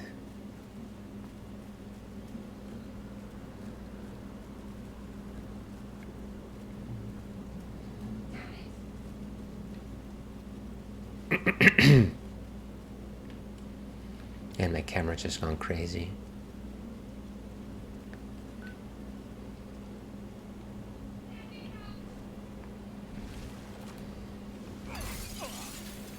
Was that good? I don't know that destroying brain jars is really gonna do anything for us, but we might as well just try it.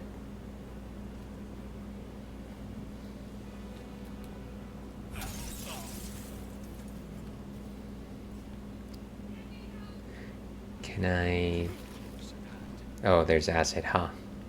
Wait, I'm at 1 out of 12. Ah!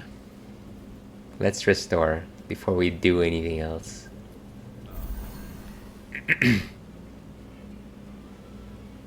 Okay, so what if we've destroyed everything here, essentially?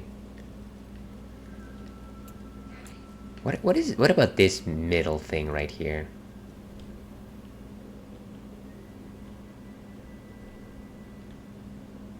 It doesn't seem like I can actually interact with this thing.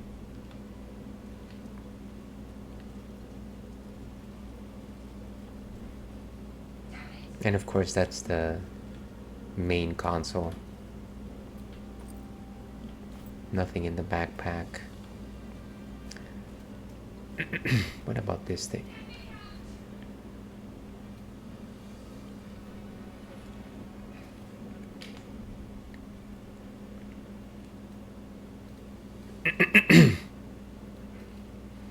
Where's the equip screen?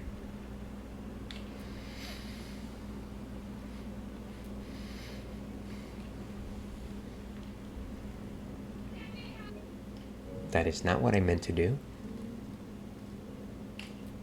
Can't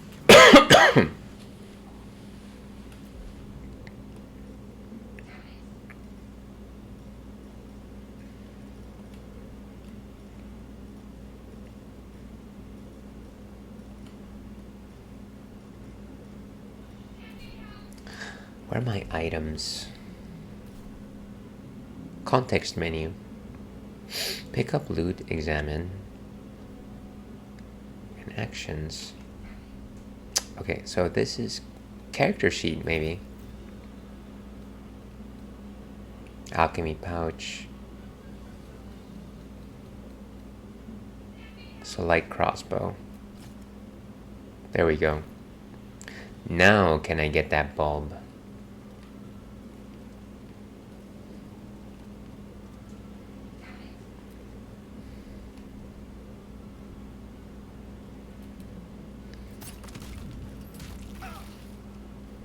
Okay, so I think we've destroyed every bulb and we're also kind of dying. But did that do the trick? There's actually a bunch of these.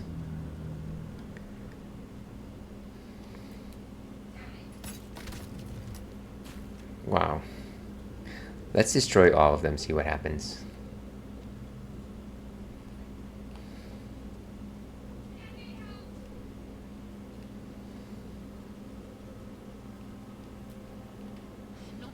Yes, yes, I know, I know.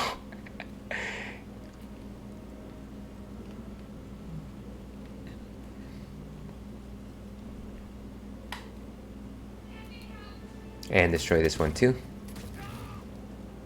And I am dead. That wasn't smart. Can I get some... Can my friend heal me? Oh gosh. All of this acid.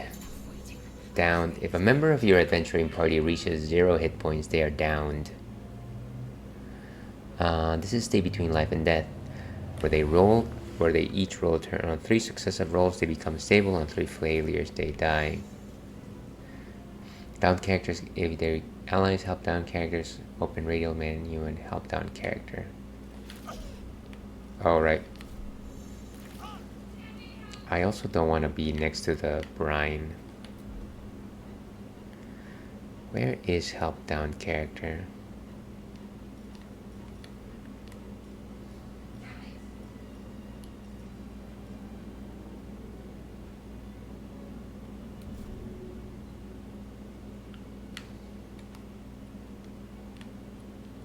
Where am I?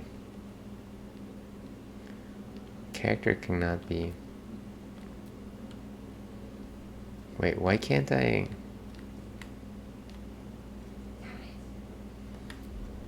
So, what if... Help, right?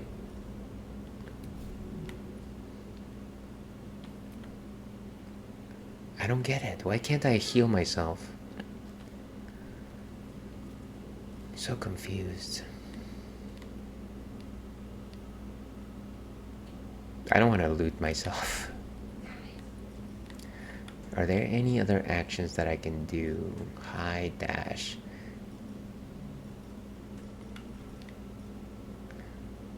Scroll of Revivify. Potion of Healing.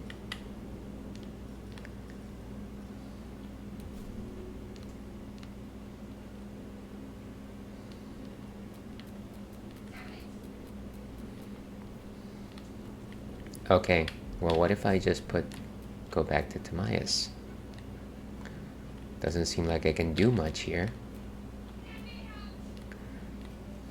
Maybe let me heal and then let me try to go close to him. Because I feel like we're both gonna die if I just walk up. Oh wait, he's back. Seriously? I just needed to do that? Okay, so I think that's a lot of bulbs destroyed. How many more are there? There's that one right up there.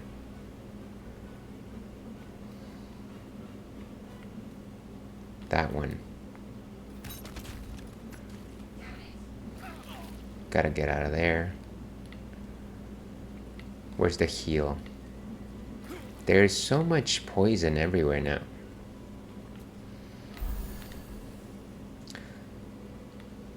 Can I just like jump this disgusting area?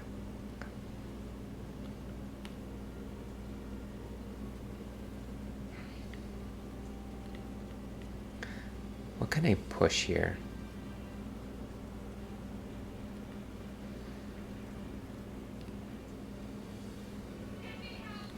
So, did we get both? Yeah, I think we got both of them. Anything? Appears dormant.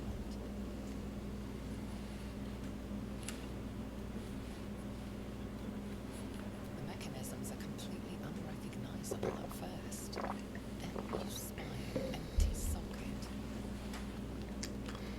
Alright, I might look for whatever bulbs are left, but if that doesn't work, I'm just gonna look it up. Kind of a bit silly here. Yes, we all need a bit healing.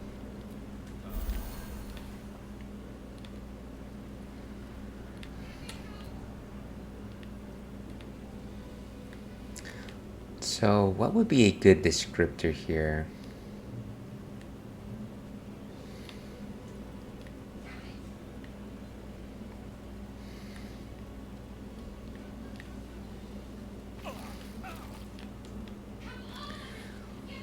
Let's see, let's Google this.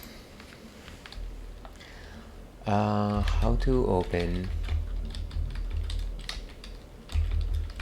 Mind Flayer pod. Shadow Heart will direct you to the... You won't be able to do anything with it until you have the Eldritch Rune. Wait. Find an Eldritch Rune that's hidden nearby. You can then insert this into the console. But where is this thing?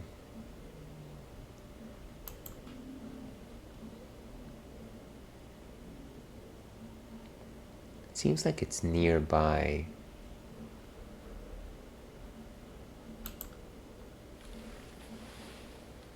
Okay, it seems like it's in a different room. Wait, what? I'll be back. Gosh. Okay, where's my map? It seems like it's in an adjacent room, so maybe I've been wasting my time here. Ah, great. Can I just say that this acid damage is very obnoxious? Let's see. So... maybe it's this way.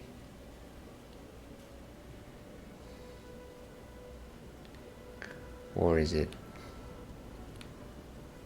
this way? No, that's where we came in. So there's two routes here. Going that way leads us further into the helm, I think. Jeez.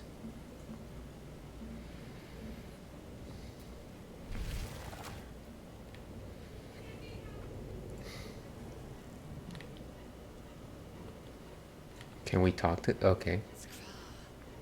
How many hosts of these gay infected? Jeez, what is... just random chairs. I hear something. Voices. Dazed woman is trapped inside the pod. She doesn't notice you. Okay. Ooh, what is this?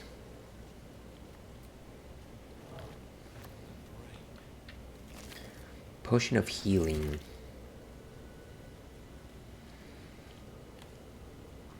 You know, I was hoping, hear me out here, but I was honestly hoping that maybe the beginning level of this whole thing would be like the woods where you fight the jellies and then you're just leveling up. But yeah, this is certainly not that.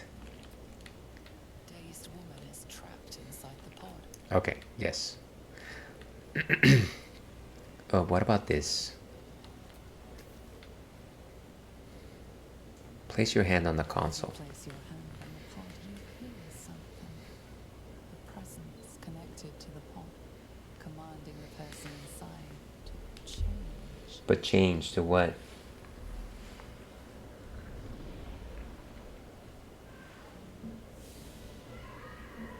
Oh, wait.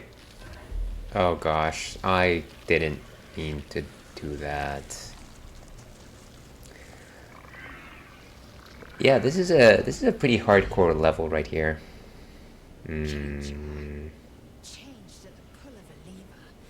How? If we are not purified, this may be our fate. Yeah, I think you're right. Already finished. Yeah, sorry about that. Can I? I don't suppose I can undo that.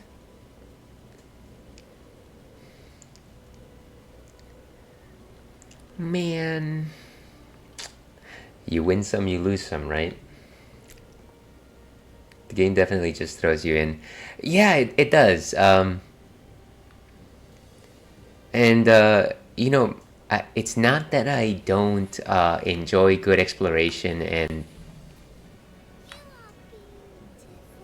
that was odd. It's not that I don't enjoy, like, the puzzle and the mystery and, like, just throwing you in the middle of the action. But this setting is just so foreign and so specific that I'm just like, this is a little rough for, like, a beginning area. Okay, maybe what I picked up is good. The console appears dormant. Yes, I know. Insert the rune into the socket. Okay, so that must work, right? The console hums to life. La. Its purpose.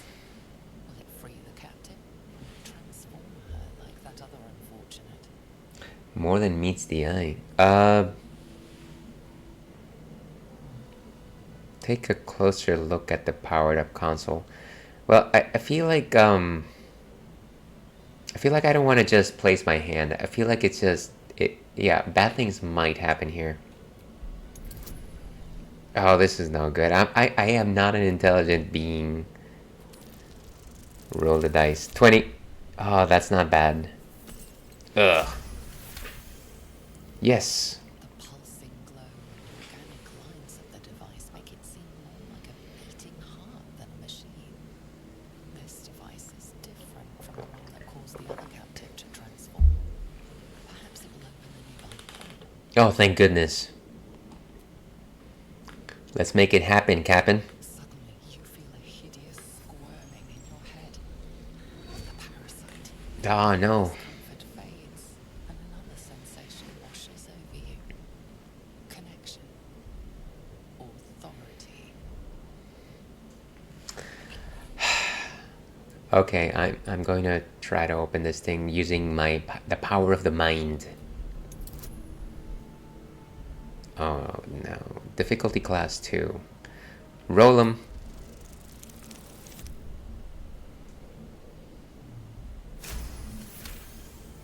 Oh, good. You feel the biomechanical brain of the console process your command and yield to it. Oh, thank you very much, Dork Bander. I was very afraid. I was afraid for no reason.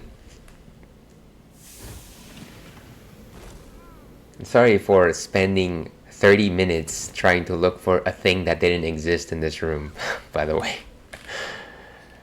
Let's go save this person. By the way, you're standing in acid. Not now. I don't want to... Go to the helm. Yes, I know. Can you just... Is she dead? Did she just die? Yes, she's dead. That is no good. How do we revive them? Let's see. Maybe if I go to the regeneration machine, it'll help her. I doubt it, though. I shouldn't have left all that caustic brine everywhere. No, it doesn't help her, does it?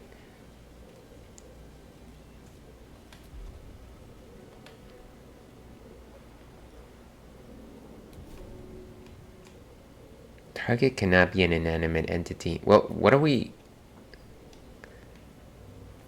Seriously, she's just dead? Might not be the time. Next time's the charm. Okay. You're fine. What is life but trial and error? We wasted so much time doing that. I can't believe that she just died because we left the acid there. She could have just walked out of it. Can we, like, chuck a potion? Maybe?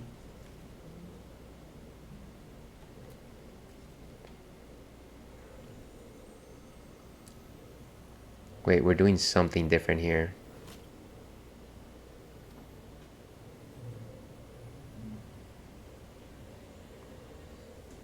I flag it. What magic is this? Let's keep it.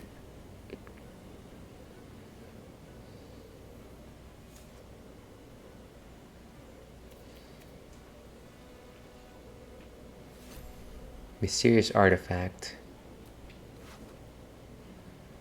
Scroll of Revivify. Okay, maybe we can use that. Certain items such as keys, ingredients, and camp supplies are sorted into handy containers. Okay, that's good.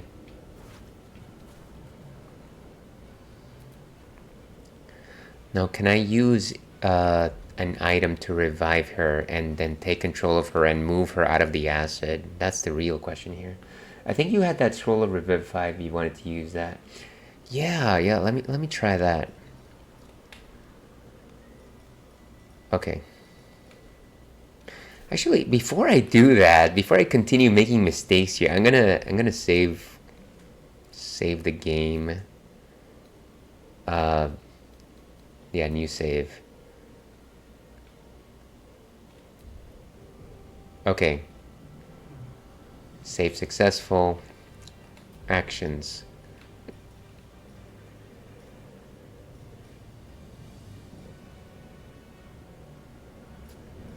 Backbreaker, concussive smash. Shove. Here we go.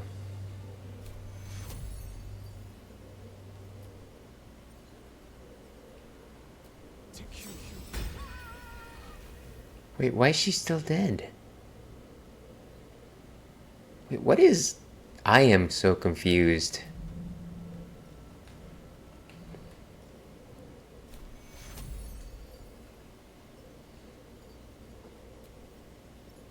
Target is blocked. Is there like an action to just pull the body out? Can I just grab? Is there a grab?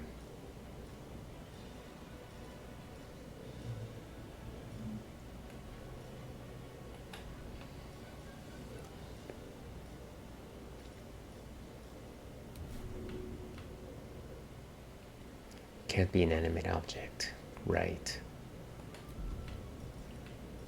Piercing shot. This is just like attacks.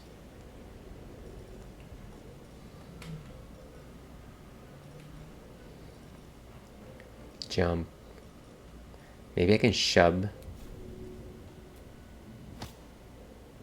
I don't know that did too much. I think you had to... Yeah. No. What about... dip? No.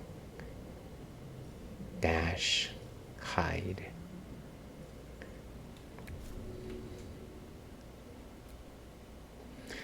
Okay, let me try one more scroll here, but this is a little silly. Maggots will be done. Maybe she has any more special...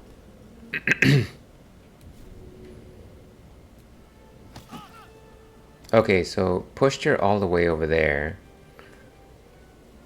I think we just need to push her out of the poop, and we might be okay.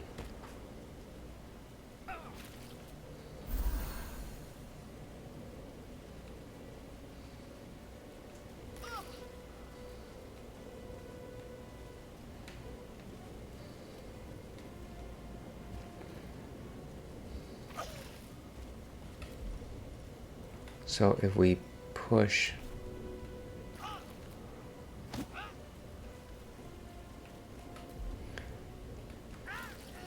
And she's dead, of course. So let's change it to Maya's. This is very technical right here.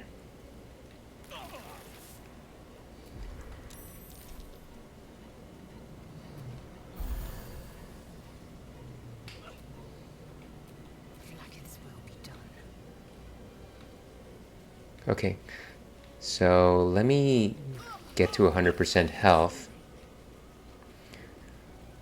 I really shouldn't have opened all of those pods. It makes it so difficult to navigate this area. It's like, oh hey, why don't I just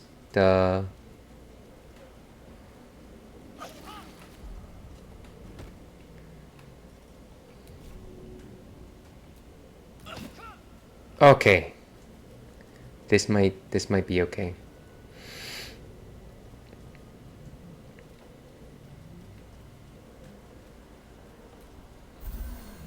Is there a previous time you said you'd be willing to jump back to? You know what? If this doesn't work, I might just go back to whatever and see what happens.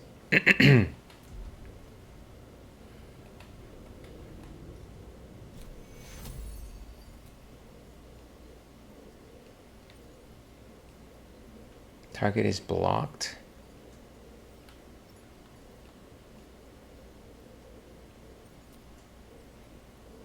It's not letting me do that, so cancel. Let's go to this side. Okay.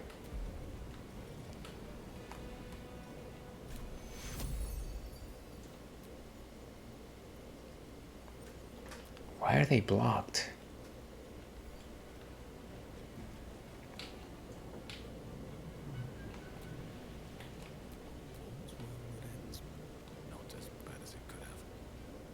Okay, there's absolutely nothing between me and them. Let's go ahead and give this a shot.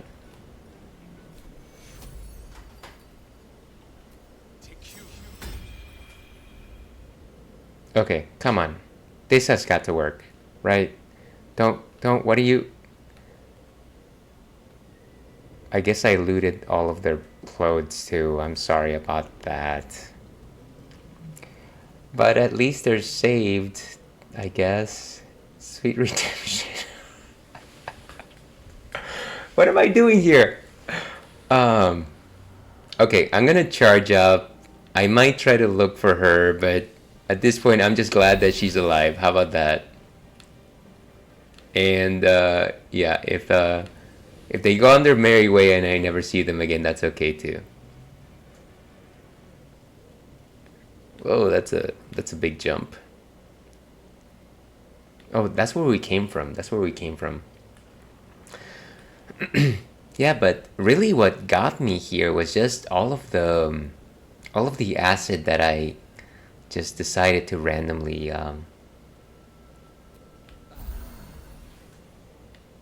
what do you call it? Open up. That wasn't a good idea.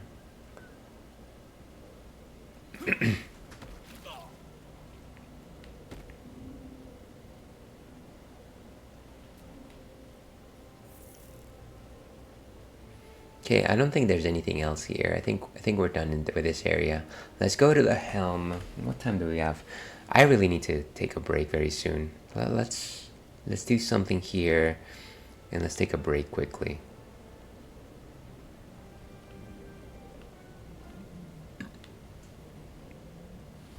What a crazy day.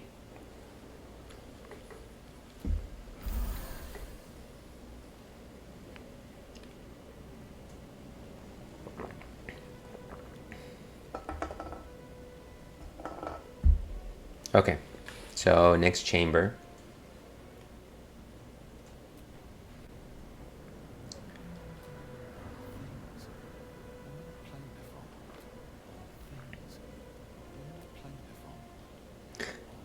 Yes, yes.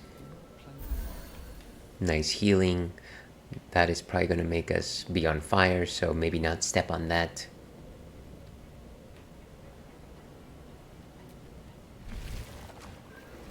Alright, please tell me this is the exit. Can we go to like a nice field somewhere? Oh. You hate to see that happen.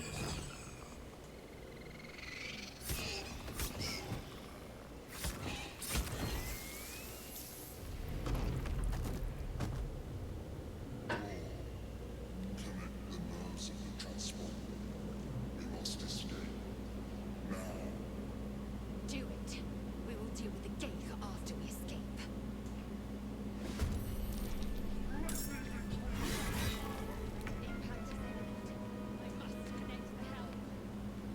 Okay, let's get these guys.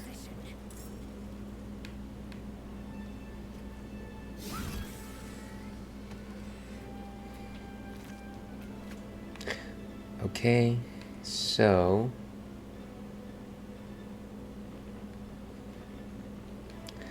that's as far as we're gonna go, I guess.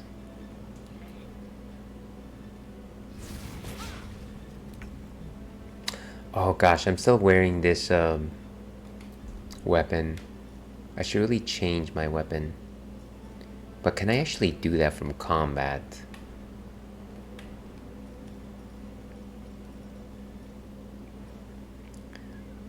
Toggle weapon select. No,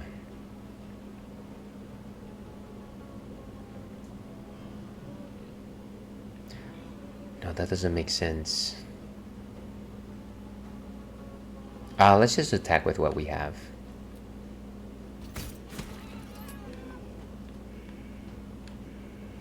Best be on my way.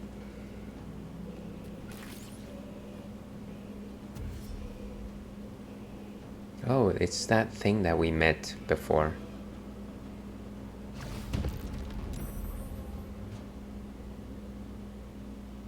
We should probably go help out that person.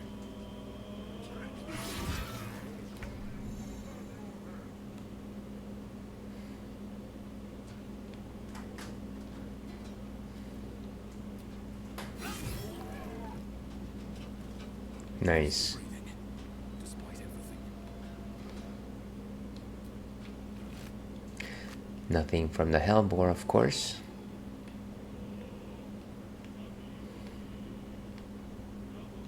Swift as my feet can carry me.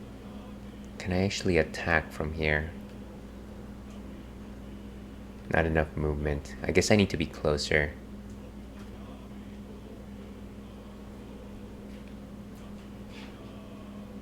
Ooh, but I can hit this guy.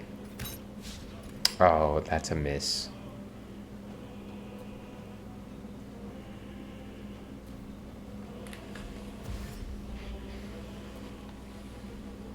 Okay, well that little guy sure is moving quickly.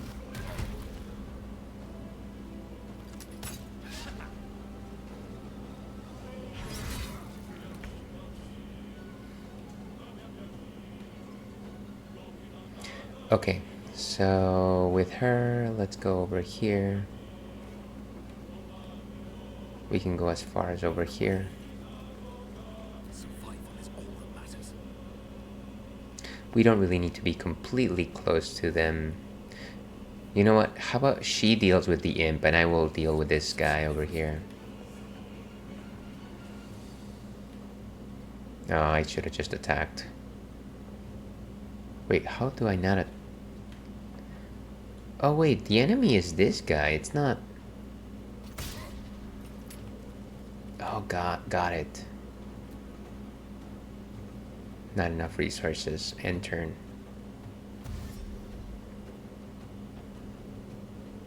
Now the question is that little thing an enemy or not?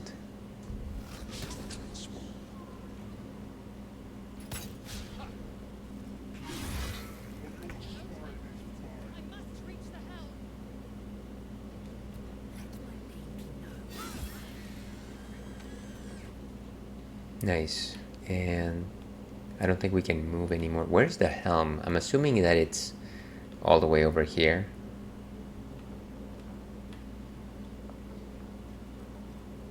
Okay. I wonder if this is worth the cost. Why am I... Oh, okay, it's because I'm too close. Let's go over here. Step forward. Better positioning. Hurry, before they strike.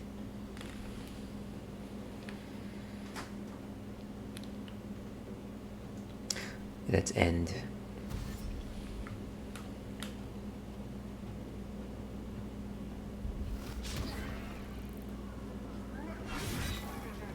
I don't think this guy's gonna make it. Ooh, very nice. Pick, examine. Why am I examining myself?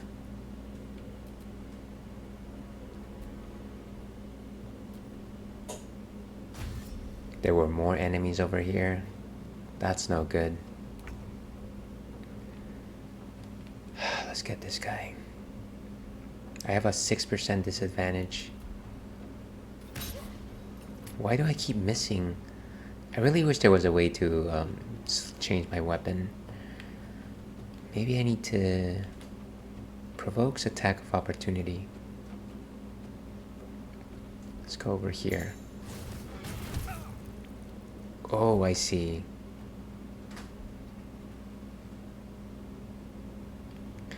Okay, let's end it there. Oh, I guess he was an enemy all along.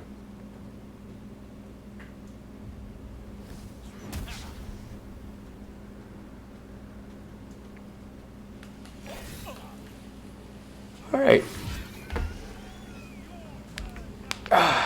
I think I need a quick break here. I probably should have taken a break 30 minutes ago, but we wanted to save that captive. So, we're going to take a break here. Fortunately, this is a turn-based game, so we don't really have to rush here. We will be back in 6-7 minutes or so. I've got to take young boy Churro out. Got to take off some bodily functions, but we'll see you on the other side.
back to the Ales and Fails stream. I'm your host, Alewolf, otherwise known as Ales, Gentleman Streamer. And is that music playing? Can't actually hear it. Yeah, it is playing. So we're playing Spring right now. And yes, so welcome back everyone. We are currently playing through the beginning chapter of Baldur's Gate 3. This is my first playthrough, of course. And yeah, we're having just a little bit of a difficult time trying to leave the Nautiloid. And most of that is because we tried to save a person that was in a pod, and it took us over 30 minutes. I think it was worth it though. I think we did good. I think we lived up to the Paladin name. Whether or not we'll be rewarded for that, it remains to be seen. I'm going to say chances are low, but we did the right thing, and that's all that counts. Anyways, here's hoping that you're having an amazing Friday yourself. I am enjoying my experience thus far. I think I need to kind of just understand how the menus work here a little bit more. But I think we'll get there. I think it'll be fine. Don't get discouraged by this recent chain of events. But of course, before we proceed with the rest of our gameplay over here, let's go ahead and talk about what's on tap next.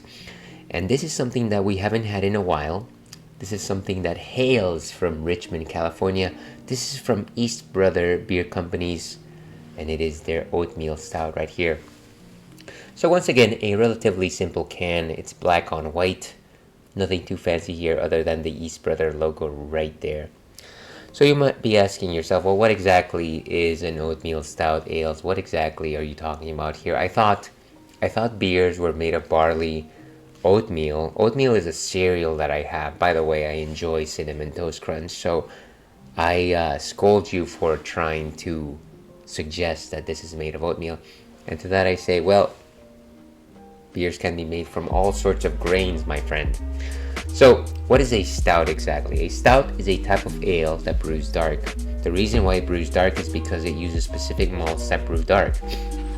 Those malts may include crystal malts, chocolate malts, caramel malts. They all brew dark. They brew dark like Coca-Cola.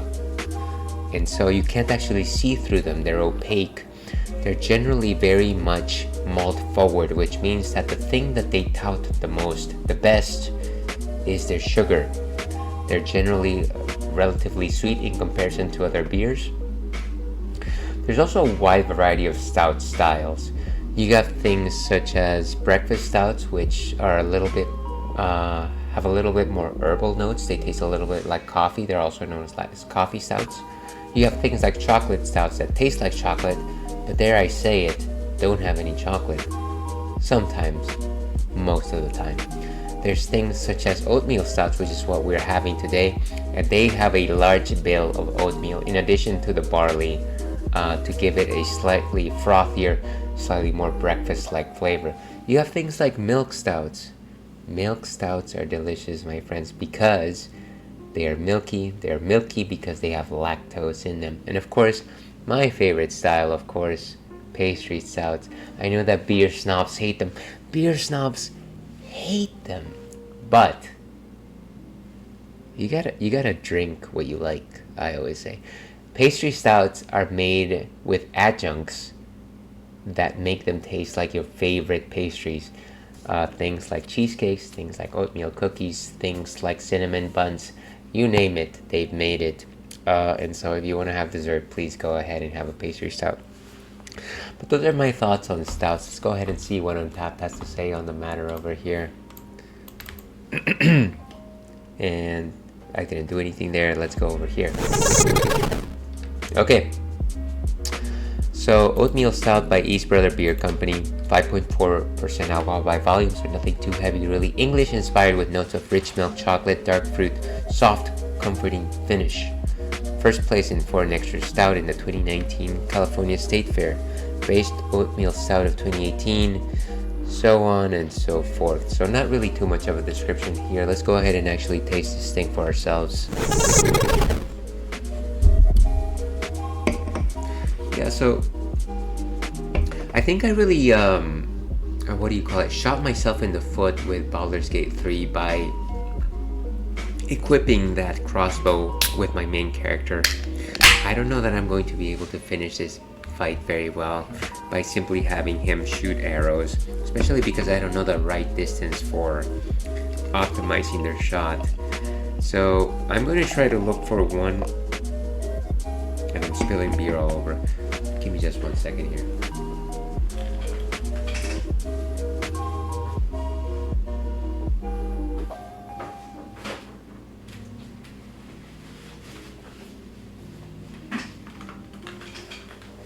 Okay, sorry about that.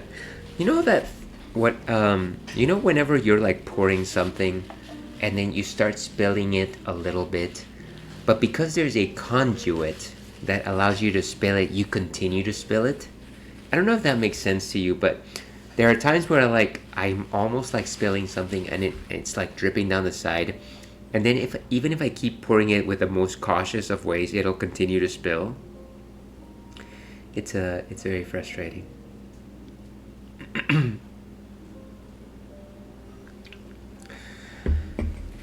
Okay, but as you can see, a completely opaque body. You can't really see through it. In terms of a nose, there's definitely some frothiness there. Some slight milk-like qualities there, maybe a little bit of vanilla. I want to say there's another spice there. It's not cinnamon, it's something a little more wholesome. Maybe even something like cumin. I want to say maybe cumin is there. Bang a nail, dear viewer.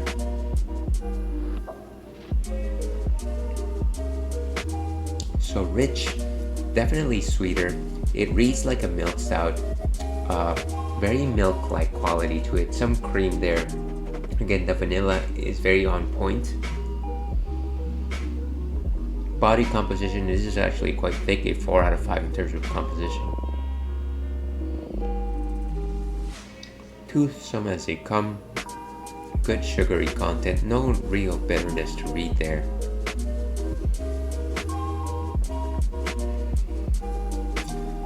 I'm trying to read some notes there. Definitely milk, but also just milk chocolate is good. Yeah, milk chocolate as opposed to the dark chocolate. I feel like I've had enough stouts where the reading on the chocolate is more towards the bitterness, but whenever you have a milk stout, it kind of just softens that. It makes it a little more palatable.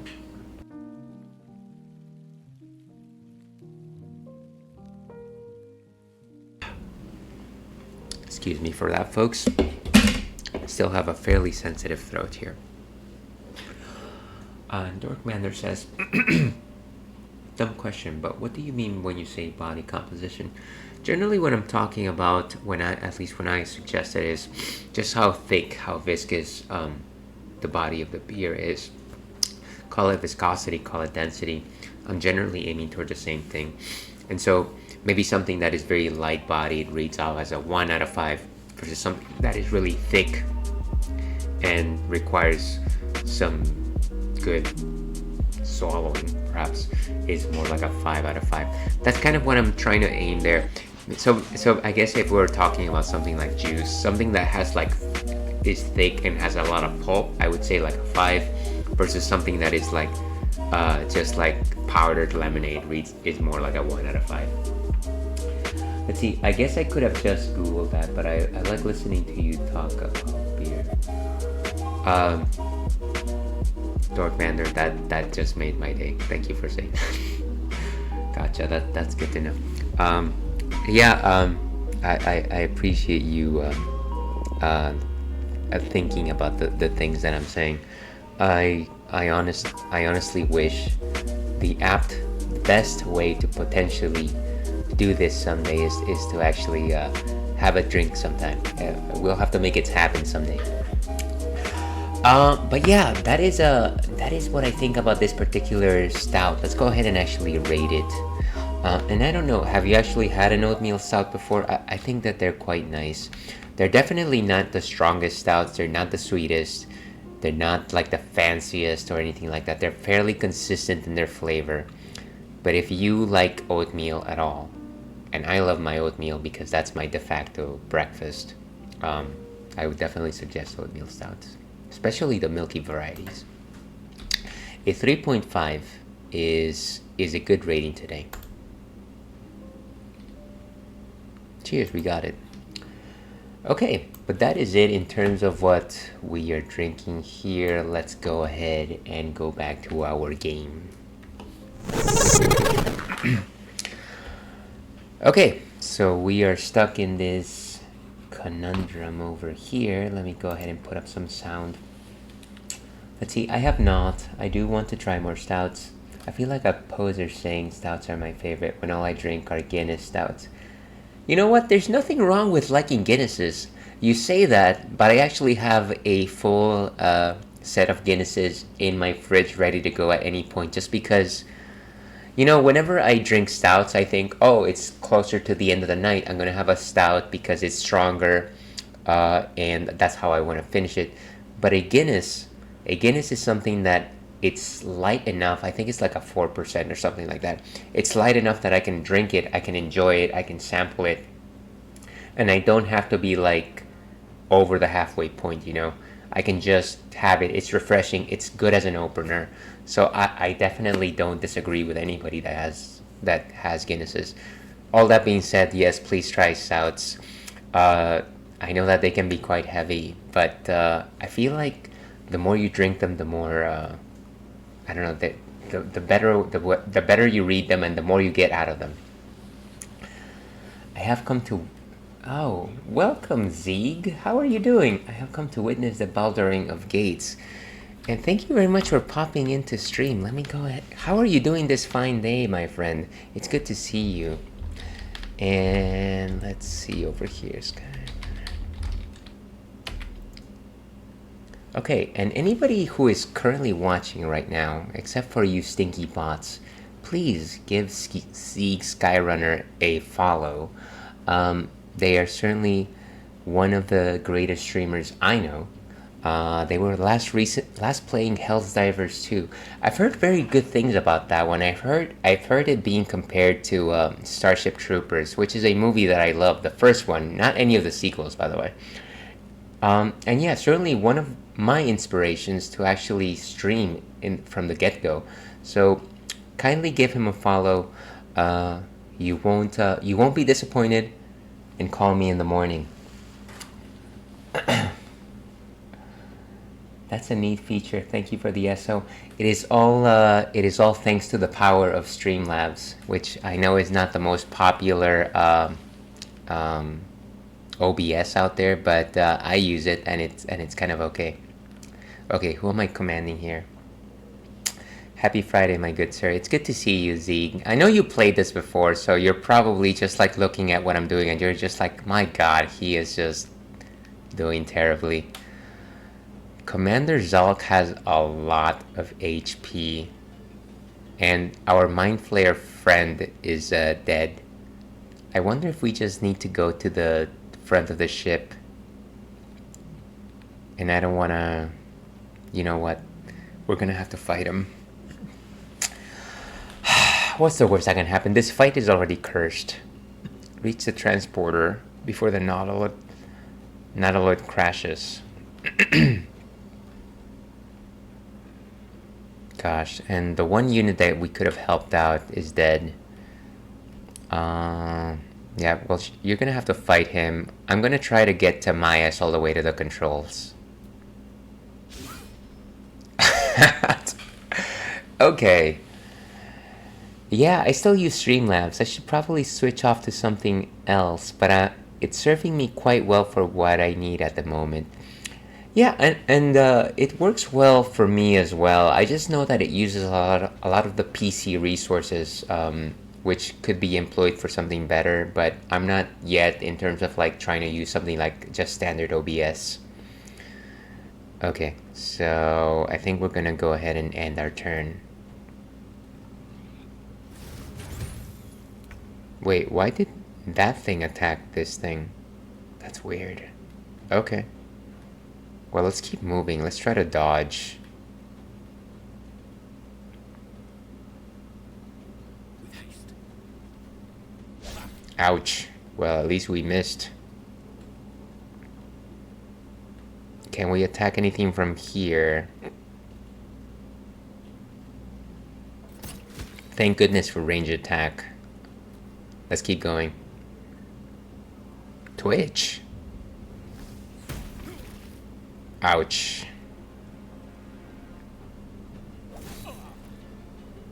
Did I just die? Wait, what is happening here? More demons are coming, huh? Like Sonic says, that is no good.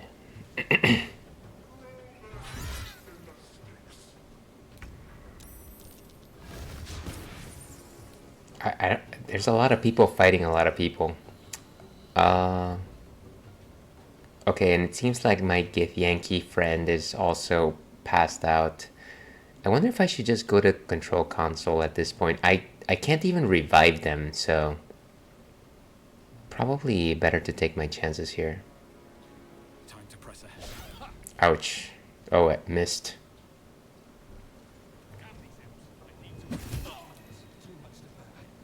We're probably gonna perish in this battle, but you know what? So be it. Let's see. Ari, your stream question. I only started playing D&D recently because of Baldur's Gate 3. What's your experience with tabletop RPGs? I would probably... first of all, I guess I would ask which edition did you play. I'm assuming you're playing 5th edition. My experience with it was a couple of years ago where I played 4th edition with a party of friends. And as you can imagine, the characters that I played were both Paladin and to a lesser degree, Bard. Yeah, that was fun. No, actually, I played mostly Cleric and a Bard. I don't think I had the rule book for a Paladin at the time. So yeah, I played Cleric. But yeah, let us know what you played. Okay, we're gonna hit this guy.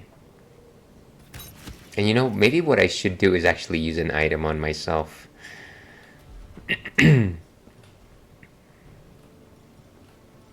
I have all of these potions. There we go. We are fine. Reach the transporter.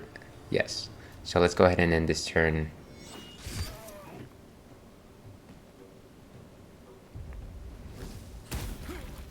Youch. At least I have some defense on fire.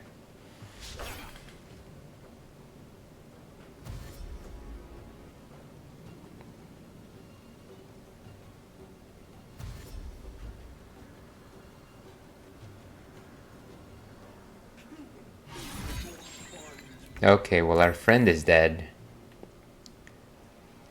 Let's go to the transporter.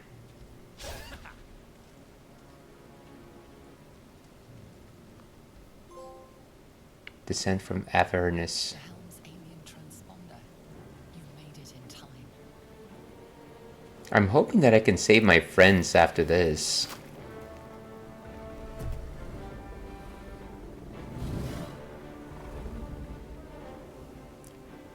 I'm starting to fear that that is probably not the case. Wow. Maybe this is not what I meant for things to happen.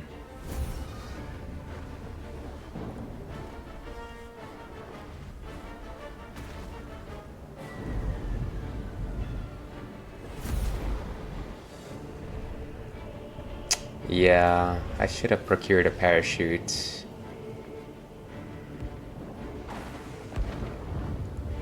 Let's see, Paladin gang rides up. Absolutely, sir. Cheers to the Paladin life.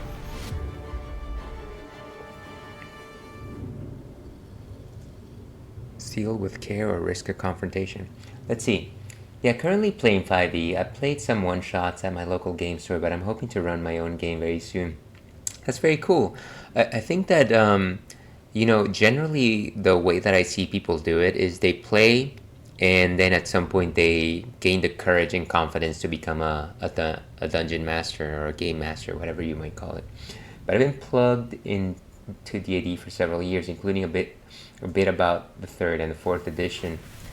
Yeah, so like I said, I did play fourth edition, and that is really the only language that I speak.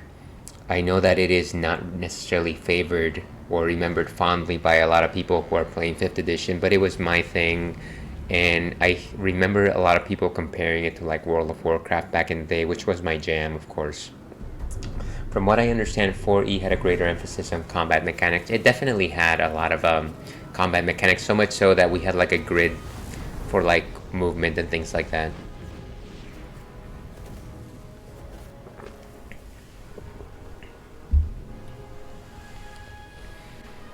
Oh gosh, is that our friend? Is that the guy that died? Wait, what? No!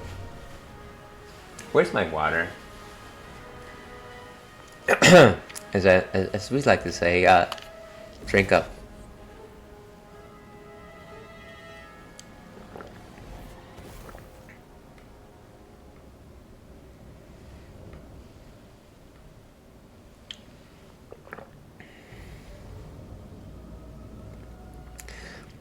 Please tell me that now we can undo all of the terrible decisions that we made so far. Life is rarely that merciful. Congrats on escaping. Thank you very much, Dorkmander. I appreciate you tolerating this very subpar first chapter of Baldur's Gate. You're a trooper. Thank you very much. I'm going to check myself for injuries. I can't imagine that I have, at the very least, a broken rib or so. Other than the infraction, you're more or less intact. A miracle, given everything you've been through. But it'll all be for nothing if you don't find help soon. Who's narrating, by the way? Who's narrating all this? The clock is ticking. You need a cure. I need a cure. Okay, your journal. You can check your journal at any time to see a record of your adventures so far. Spell book, character sheet. I'm going to change my weapon because having that bow and arrow this entire time just didn't help me at all. Short sword, scimitar, 4-9. Let's go back to using our where's my club? Warhammer. Can I actually filter through like weapon type? Multi-select, tooltips. There we go.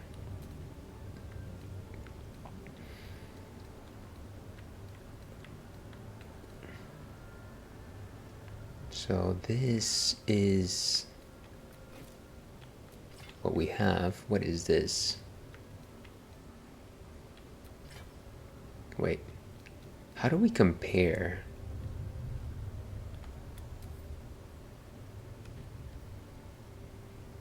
Ack. Let's go with that. Okay, let's keep moving. We're at the ravaged beach. There's a lot of pink everywhere. Must be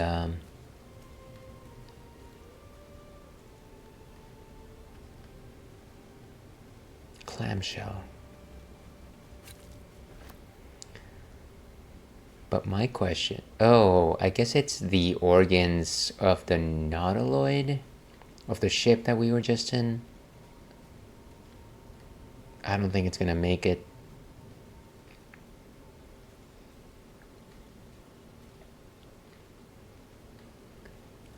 The question is, are any of the people here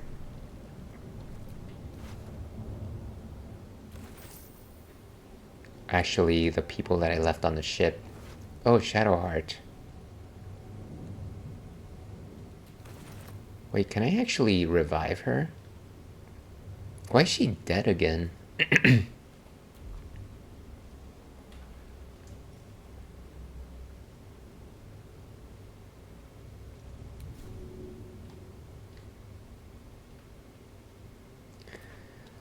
I'm gonna say that she's gone. I keep trying to revive her, and clearly it's not working out. So that is very unfortunate. The question is, why is she dead? Potion of healing.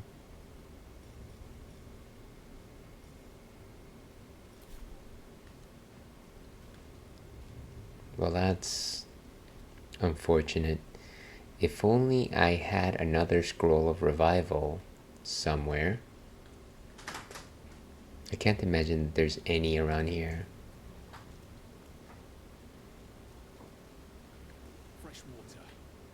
There must be a settlement somewhere nearby. Of course, that makes a lot of sense.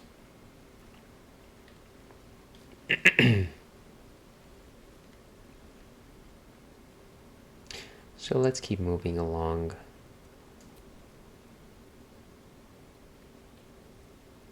Maybe there's a body that I can loot that has a scroll of revival.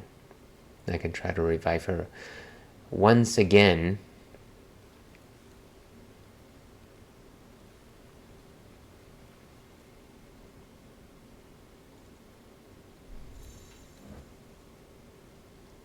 Just some barrel with some water. Highlight nearby items, making it easier to find loot. Mangled fisher. Okay.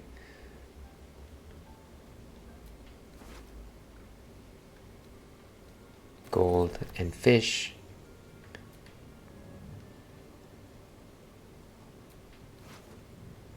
Some dagger. More of those wretched things. Abducted commoner. Oh, so we're back in the ship, huh? What prompted you to jump into Baldur's Gate 3? Honestly, it was just the fact that Better stay back. One strike. the opinions of a lot of people that I follow suggested that it was a worthwhile game.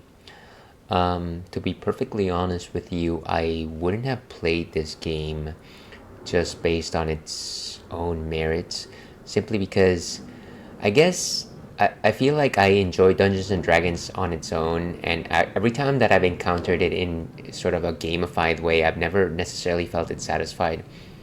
Not that I've had too many experiences, but specifically I can point to Neverwinter Nights as not being the most stimulating of experiences. Okay, let's take this guy out. Can I take another attack? No, I guess not.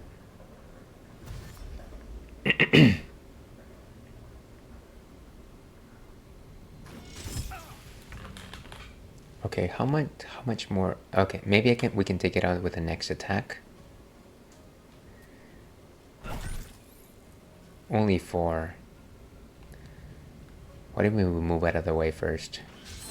Oh, attack of opportunity, huh? Okay.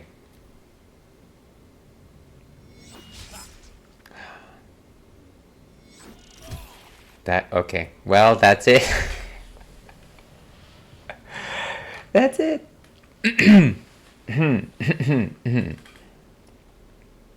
What are we gonna load here? Nautiloid in hell. I kind of just feel like going back all the way to the beginning at this point, because I'm kind of just... I feel like I've made so many wrong choices here. An hour and 36. So I definitely want to save Shadowheart. What if we go back all the way to like autosave 1? What if... Sorry, gotta check on real life for just a second here.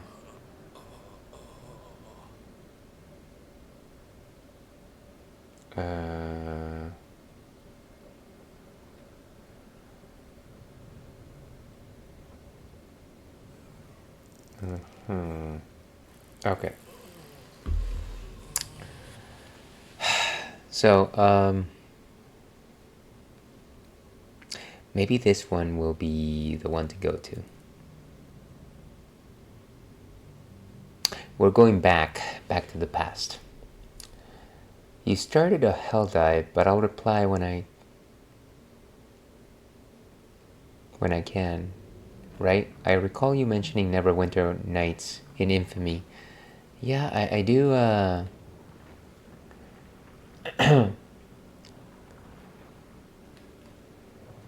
I did play that before, like I said, a very, very long time ago, so it wasn't necessarily my favorite of games.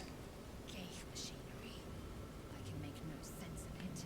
But again, it was a very old game at the time also, so. Okay, so I know not to touch this because it'll trigger a fight. But maybe I do want to trigger that fight.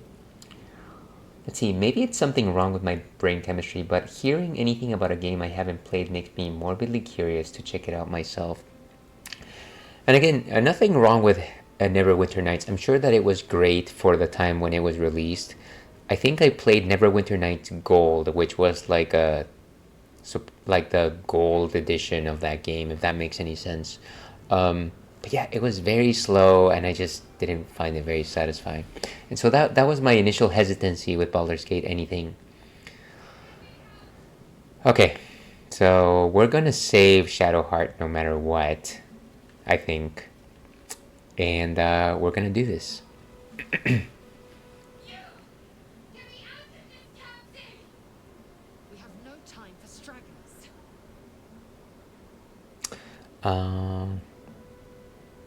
The construction is too alien. Nothing looks familiar. This ship is crashing. Do you intend to die for a stranger? Hello there, stranger. I will go look around. Contraption next to the pod.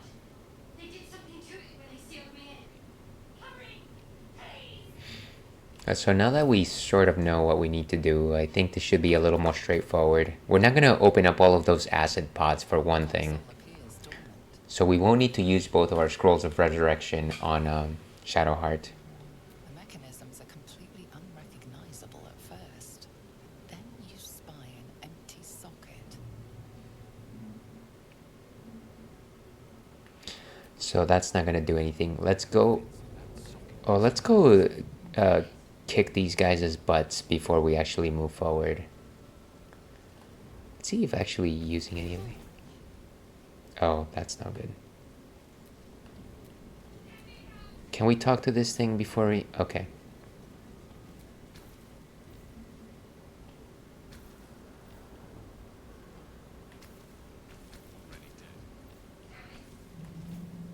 Doesn't seem like we can interact with these before we take everything here.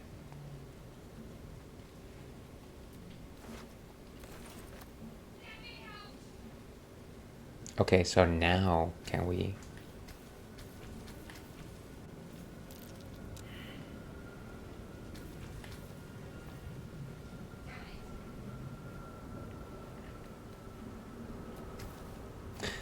Okay, we're not gonna do anything with this, I guess.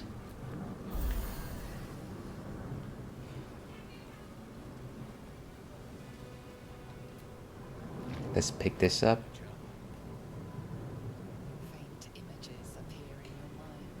A brain, a Githyanki warrior, and centuries of darkness. Let's go into the next room and find the thing that we need.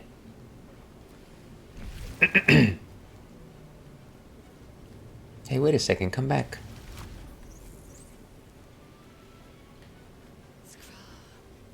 How many hosts are these gay infected? Dazed woman is trapped inside the pod. She doesn't notice you. Dazed woman is trapped inside. Okay. So we leave her there. I don't want to melt her, so I'm not gonna touch anything. Oh. Yeah, no. I don't want to have that on my conscience anymore. We're doing things right, folks.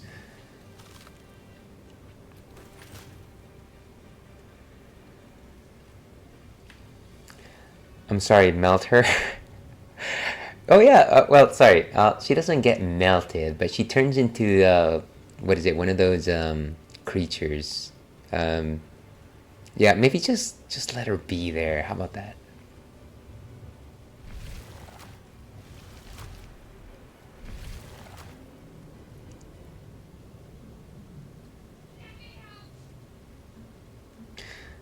All right, let's do this one more time.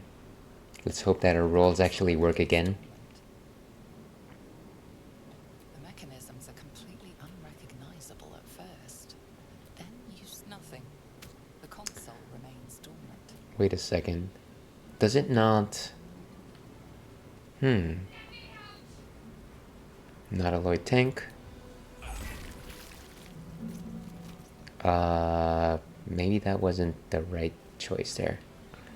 How have you and yours been, good sir? Things have been well, I want to say.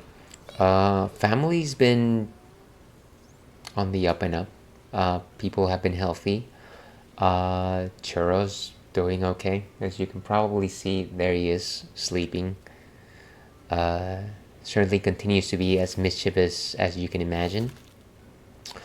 My partner's doing well at her job. She actually had a conference relatively recently, so she was away for a while. But yeah, they've been well, I want to say. Ooh, more things. Eldritch Rune. Oh, okay, that's the thing that unlocks the thing. People do love that churro. Even though he's a mischievous boy, like I have said. Do not trust the churro, Zieg. Do not trust him. Well, what about you? How have you been on your end? Okay, we're gonna free this lady no matter what. I don't care if it takes several sessions. The console hums to life. Let's take a look. And this is gonna be rough. Not horrible. Thank goodness. The pulsing glow and organic lines of the device make it seem more like a beating heart than a machine. Perhaps it will open the nearby pod. We'll replay in full shortly. What kind of character did you roll? I Spy Dragonborn. Indeed, I did create a gold Dragonborn Paladin, following the Oath of the Ancients. Kind of just wanted to make... Actually, I was trying to recreate a character that I played back when I played 4th edition, which was a Dragonborn Cleric, back when I didn't have the rule set for a Paladin. Let's place our hand on the console, see what happens. Squirming in your head. A parasite. Then discomfort fades, and another sensation washes over you. Connection. Authority. Let's open this thing. Ah, good. You feel the biomechanical brain of the console process your command and yield to it. A shiver runs across your mind. You feel sated. Slightly sated, at least. Oh, goodness. Oh. Okay, now she's not dead. Look at that. Thought I was done for.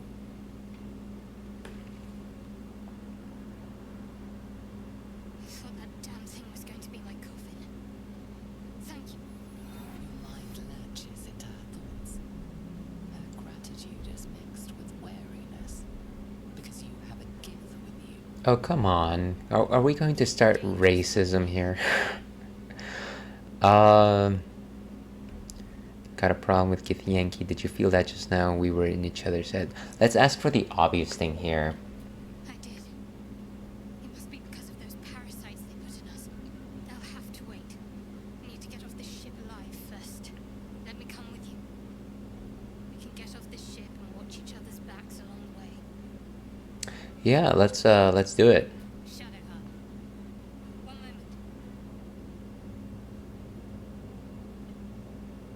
Ooh, cube. What is that? It's nothing. Trust me. Enough of this chatter. We need to get to the helm. Now.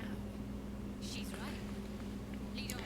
Well, thank goodness. I for a moment there, I thought that they were going to make me choose between one and the other person, but fortunately, we can all be friends. Just like Ralph said, let's be friends. And of course, this is as good a time as any to remind everyone to please hydrate. It's dangerous out there. It's dangerous to go alone. Take this.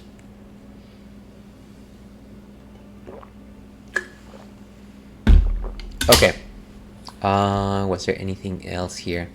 Can anybody lockpick this thing? I wonder if Shadowheart has like a lockpicking ability. Oh, she's a cleric. I wonder what the next move is.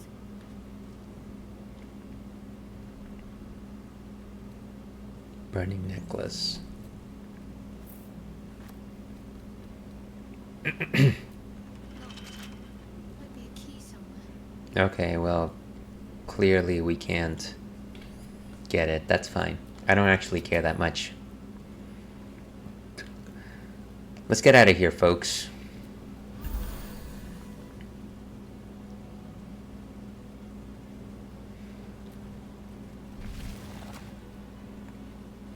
And actually, let's go ahead and save, because, yeah.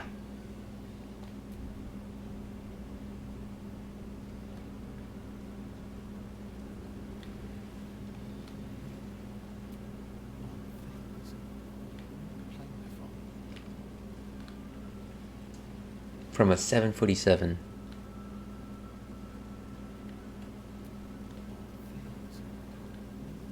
We are nearing the helm. Once inside, do as I say.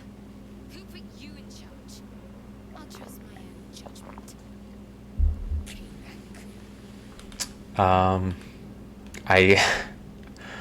I don't know what to do.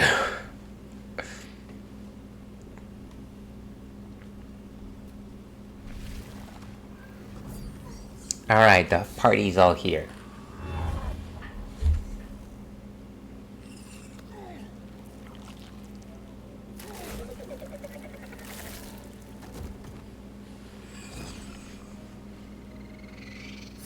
Okay, let's save that guy. Because... What? Oh wait, let's save that guy.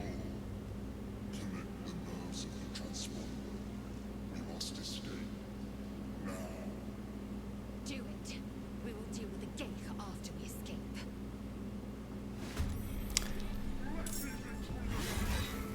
Okay, so I want to go all the way past this fight, but I want to stick two people to fight that guy so that he doesn't die.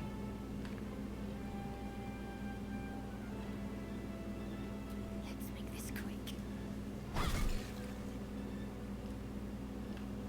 And let's end it there. Victory awaits.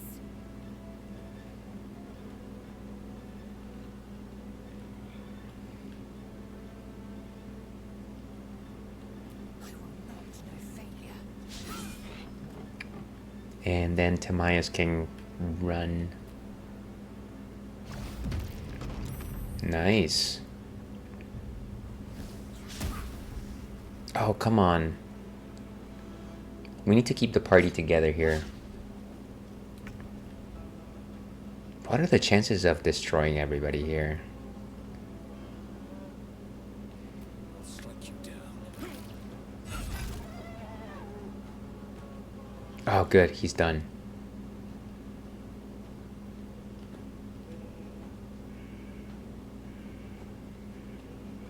And he stays there. Oh, jeez.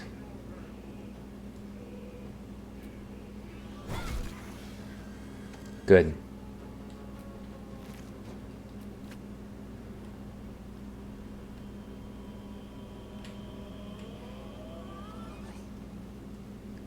Great. Time to strike. And the Hellspore had nothing.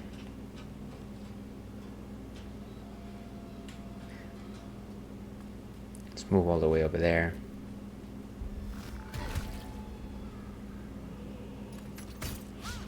Wow. Okay, clearly I shouldn't be there.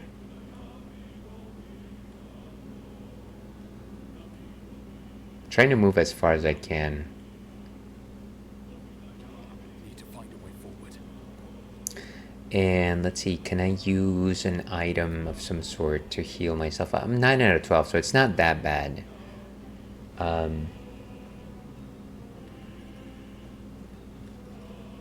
Do I have any free heals? Maybe that's... So let's scroll. Resurrection. Potion gives you 4 to 10, so don't need to use that. Pull nearby objects. Weakening strike, concussive back, divine sense, lay at hand, fire breath. I do have a healing radiance, huh? How healthy is this guy right now? He's 58 out of 85. So maybe we should fight with him. Okay, let's go Strongheart. Bleed for me. Oh, come on. And we stay there. To strike. Let's take this guy out.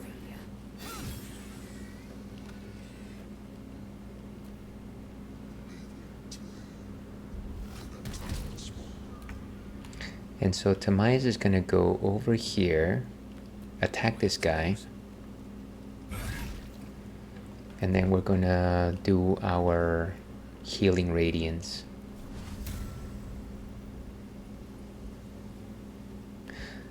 But is healing radiance something that I can do? Wait, how often can I do it? Heal yourself and all nearby allies for 6 hit points. Regain another 6 hit points. It's a bonus action and it's a channel oath charge. So maybe we wait for the next round. One of us is gonna get hit anyways.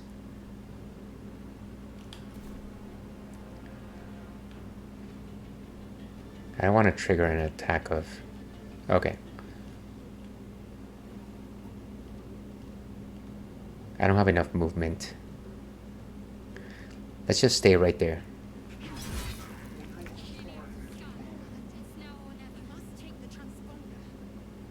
And let's go ahead and attack. 2 to 7. This guy has a lot of attack. Maybe it's best for her to just keep going.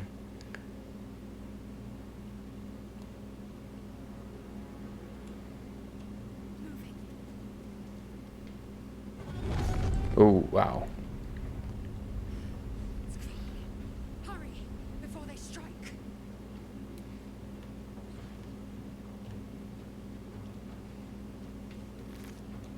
And take everything.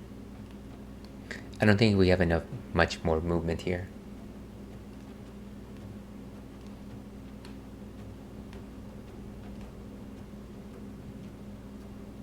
Okay.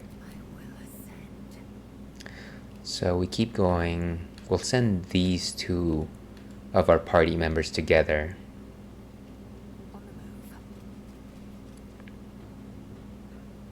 And I think that's good for them.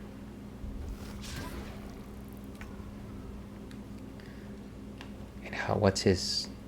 He still has about 50%. 40%. Wow. Seriously? But I feel like if with on both sides of him, he should be like what's it called when you have like an action and you're surrounded by 2 sides, and so every time you attack, you might get attacked in return. I forget what that's called. But let me try and give this guy an item or something.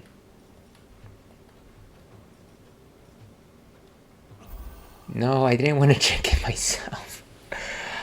Okay, fine. Fine.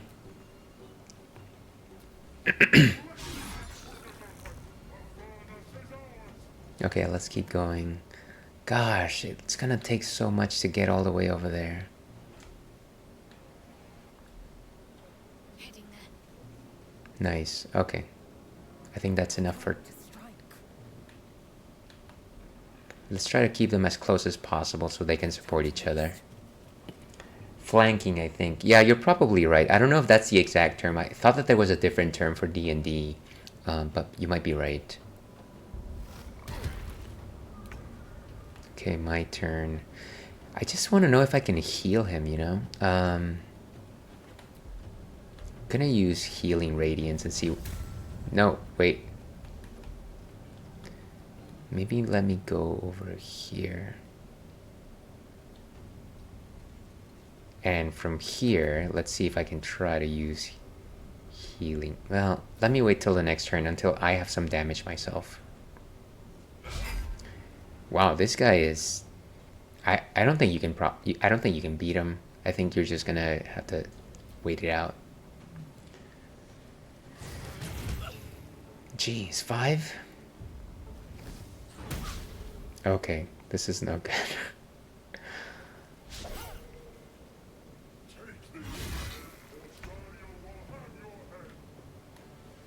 Can I make it to the console from here?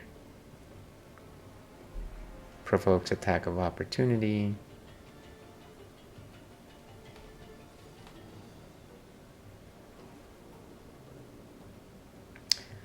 Yeah, it might make sense to attack these guys.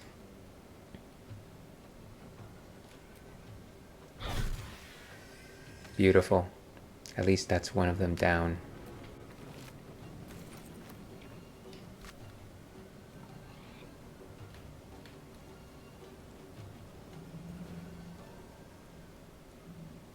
And I wish there was a way to just go the full distance without having to question it. Before more dragons come. Okay, so threatened. I should probably drink a potion first.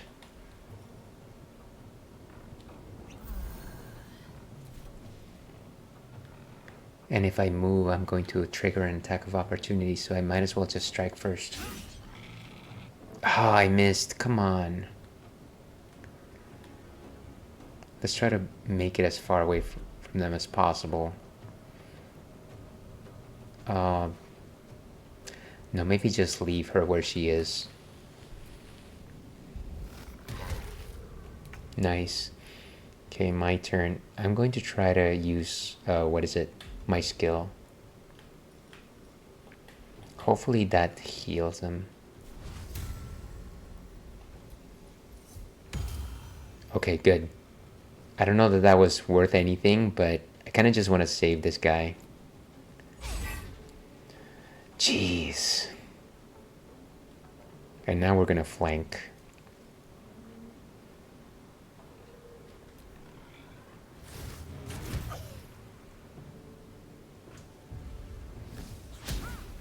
Wow, that was lucky.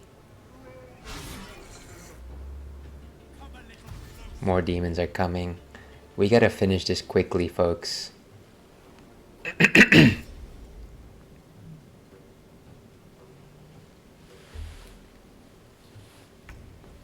Okay, Shadowheart.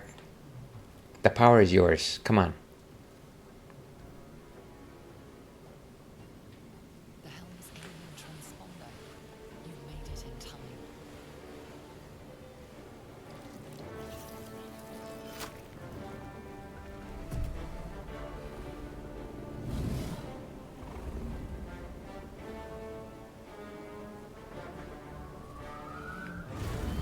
Jeez.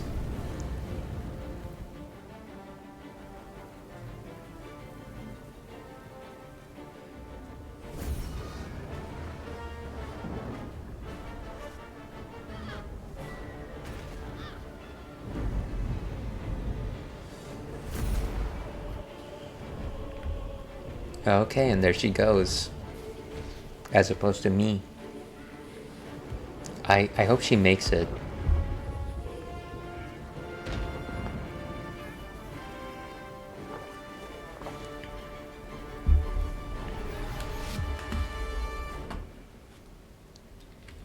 Okay, well, here's hoping that everybody survived this time because I'm just like, God, come on, guys. I want to save everybody.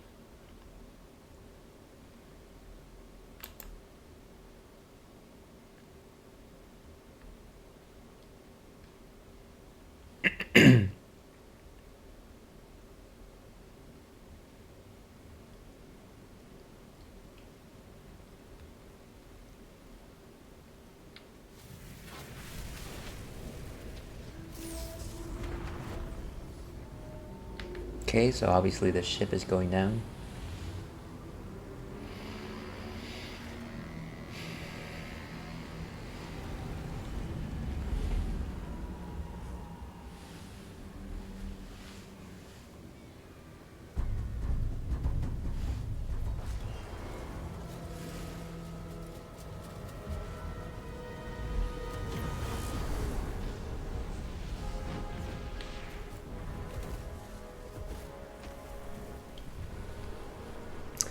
Okay, and down we go. Looks like our Squidward friend made it. Welcome, Inigo. How are you doing today?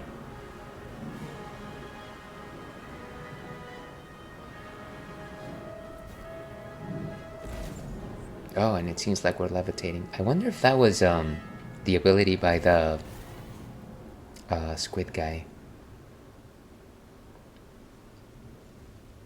I never really played a D&D game legitimately. Did you play it illegitimately? That doesn't make sense. Don't answer that. That's terrible.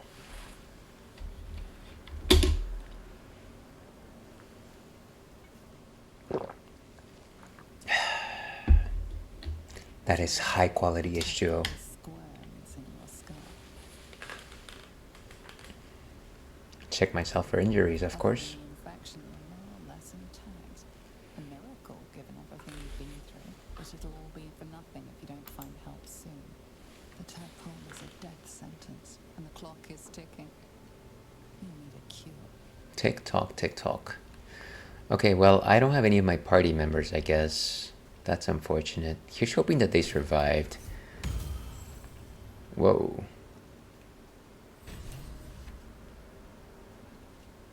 Very cool.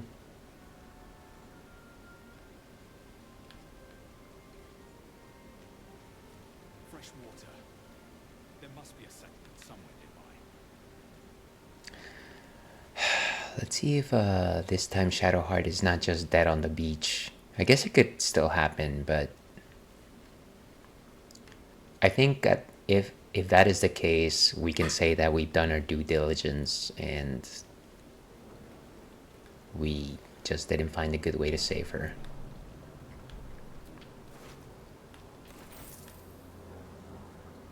Okay, this is her, right? Unconscious.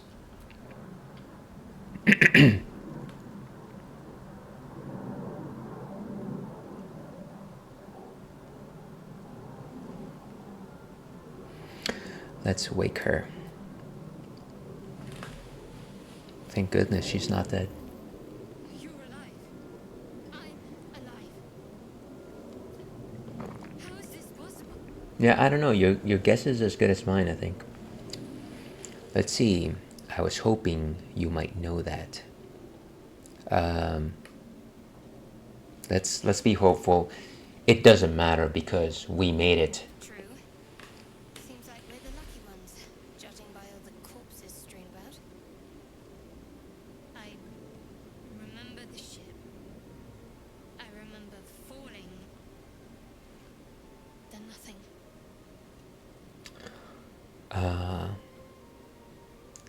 Yeah, what happened to our gift friend, actually? You might want to reconsider calling her a friend. Looks like she ran off without us. Well, we don't know that for sure. Let's see. Closest thing to it was playing rock, paper, scissors, but instead of using other options like God, lava, tsunami, and shotgun. Huh. I you know, that's I guess that's an interesting offshoot of Dungeons and Dragons, but certainly valid, very valid. Inigo, thank you for sharing. Remind me not to play rock, paper, scissors with you. Okay, let's look for her. Yeah. You're more concerned for her than she is for you, clearly. We need to take care of ourselves. Yeah. First things first. We need supplies, shelter, and most of all, a healer. We might have escaped, but we still have these little monsters in our heads. That was back in elementary. Imagine that, the games that we used to play in elementary school. Now, here's a bit of revealing, taking the curtains off of Ales, but the game that I remember, well, the games that I remember the most from when I was in elementary school was either Pogs, because of course Pogs, and then I didn't actually play it, but certainly people really had this ridiculous obsession with like written chain letters. I don't know what that was about. Also pencil fighting. You gotta have pencil fighting. Okay. You want to stay together? Do you have any idea where we are? Indeed. I'd better get moving then. We still have a... I don't want to say goodbye to her. Is that like a curious, like, oh my god, I'm surprised that you want to stay together? Because that would be nice. I think it would be nice to like stick around. Like, hey, we just made a new friend, you know? Yeah. We need each other, and we both know what's at stake. Can't think of better company. One thing, just before we go. I wanted to thank you again for freeing me. It would have been all too easy for you to run right past my pod, but you didn't. I'll remember that. Lead the way. That's very nice of her to say. Okay, we have saved Shadowheart. For now, who knows what's going to happen in the rest of the game, but we essentially spent over an hour trying to save her, and I guess it finally paid off, so that's good.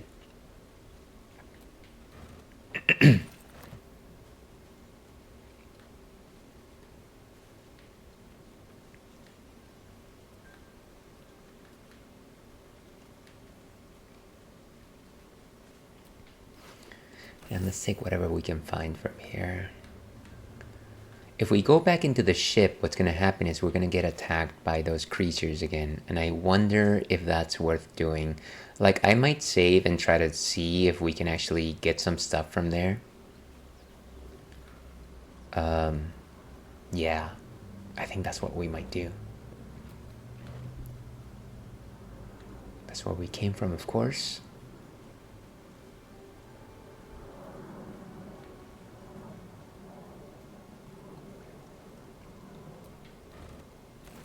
Loot.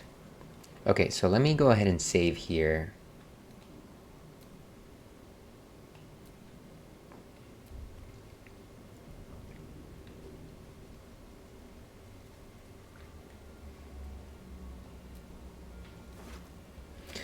All of these Gald. They're running away though. Is it because it's two of us? I don't know. It takes two, baby.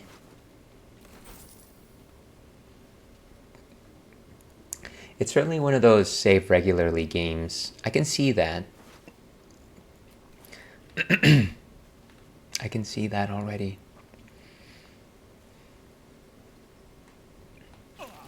Oh, great. There's poop around here.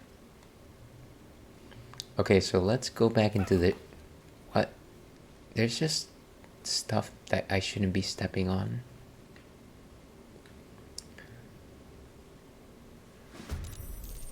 Roll initiative. Okay, let's focus fire on the brain things.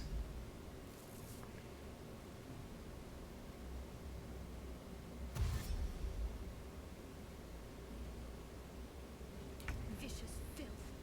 Best keep some distance or this will be a short fight. Party members next to each other in the initiative order can act simultaneously. You can switch between them freely and take their actions in any order. Sure, let's see.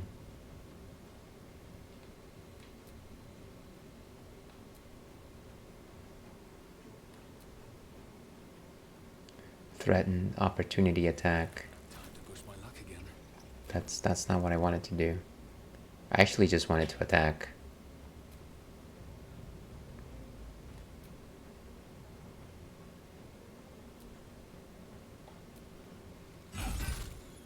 Nice.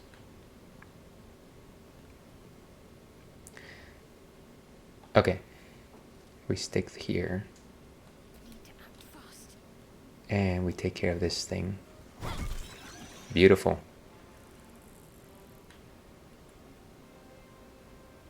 I think we stick right there. What the?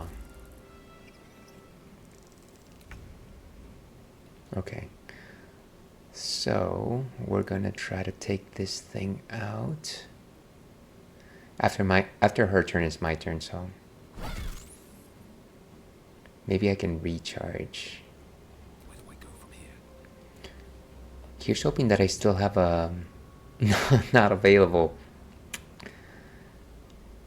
What if potion of healing? Okay, good. And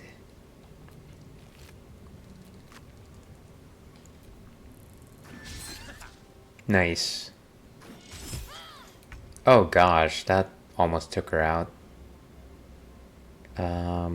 I hope that she has some spells or something. Sacred Flame.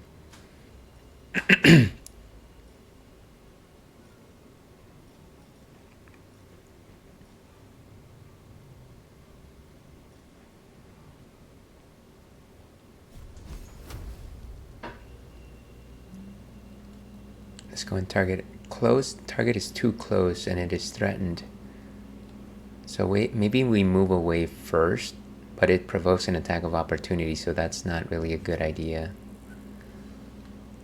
I just don't want to get her killed. Okay, it's down. So now it still provokes an attack of opportunity, so we're gonna stay here. Healing word. Heal a creature you can see. Oh, I can heal myself then. Beautiful. So now we stick here. Let's take this guy out. And we end turn there. Good. Finish it. You fare well. Perhaps our survival isn't such a distant prospect.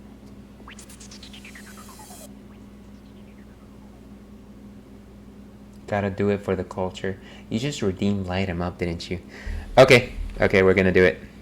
Give me just a second here.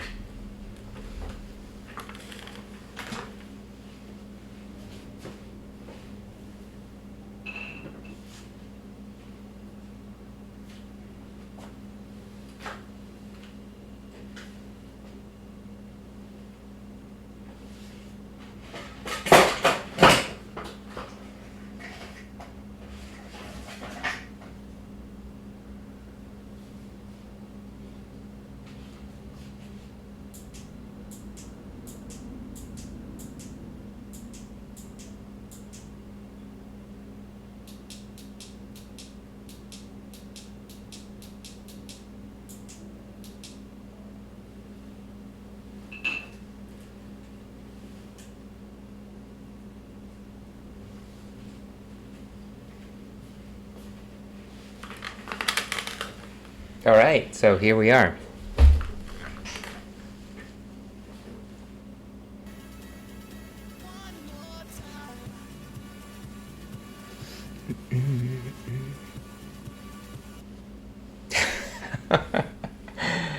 What are we about to witness? Is this a G thing? I don't know if that you would call it a G thing, but it is definitely a thing. So thank you very much for the redeem, and I go. For the next 30 minutes or so, I have to wear this. I'm gonna say it's not gonna last that long because I actually have to finish relatively soonish.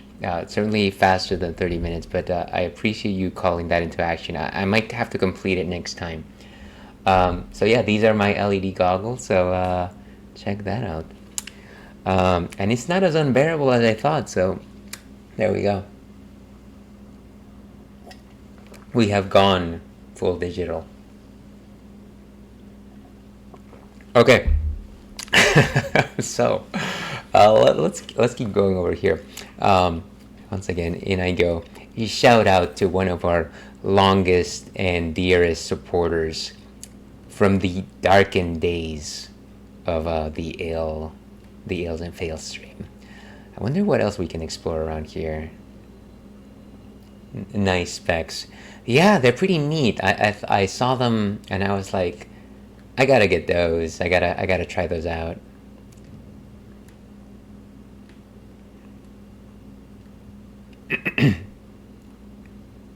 I don't want to get into any more fights, but that might be unavoidable if we continue to explore the ship here.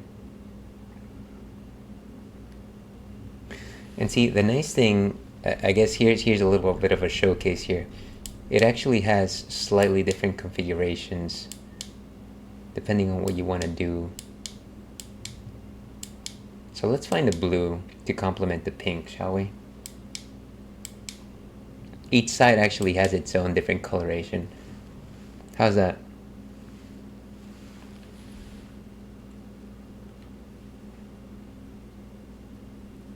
What is this thing? Nautiloid tank. You hit the 100 followers mark. Yeah, I did. I actually hit that yesterday. I'm actually waiting a day or so to see if it's real. But I wanted to make a... What? Okay, we just essentially almost got wrecked there. Let's get out of the fire. How about that?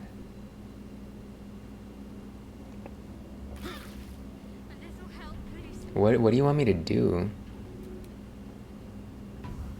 Oh, okay. Thank goodness. It looks like we're done with the ship. Congrats. Yeah, thank you very much. It certainly took long. Well, it certainly took a long time, but it's not. You know, it's not as if that is not how I expected it to be. I feel like, you know, we've generally been slow and gradual with the progress of this particular endeavor, so it makes sense that it would take as long as it has. But this is a good thing. This is a good milestone to hit, I think. We should use an item because we're about to die here. I still don't have a healing radiance, but I do have lay on hands. Use your blessed touch to heal a creature, cure it from disease and poisons. Divine sense, backbreaker. Maybe one of these potions. I don't want to drink it myself, dude. Okay. Let's use that potion.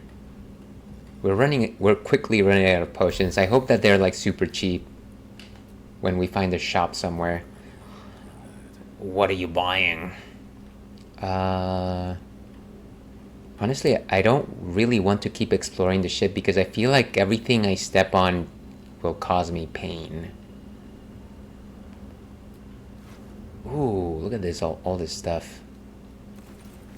There's even a pepper, and we do love our peppers around here.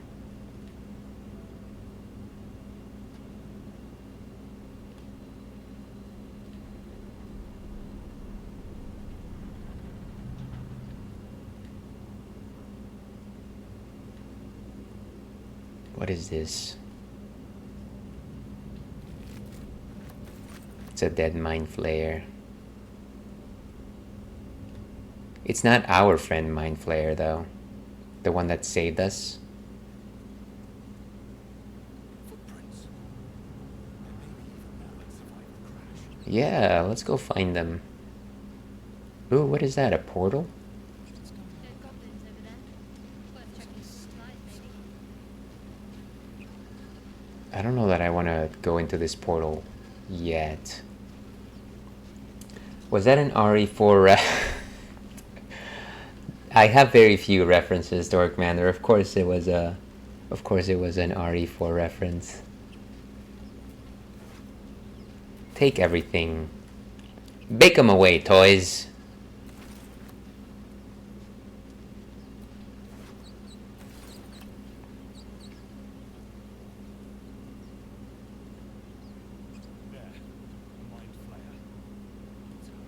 Oh, let's go help him.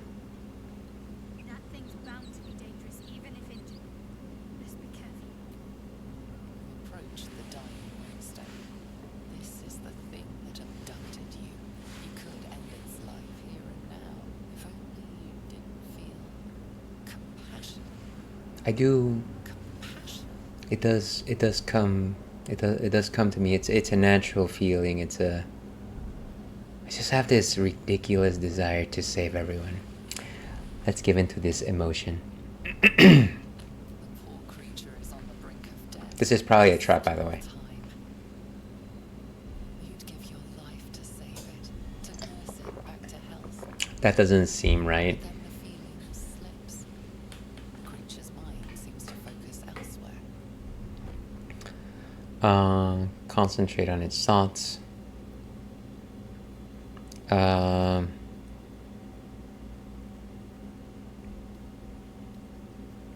I think I should break free from the labs, to be honest with you, just because that was an unhealthy thought. The monster lies exhausted, defeated. Its eyes, wet orange pearls, radiate malice. Let's let it be. Very sad, but if that was indeed a terrible monster, then maybe it was not a good idea to try and save it.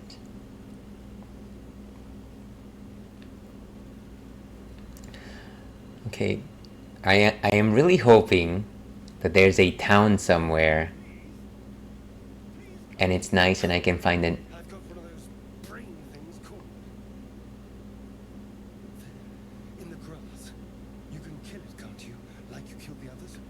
Wow, I really like his hair.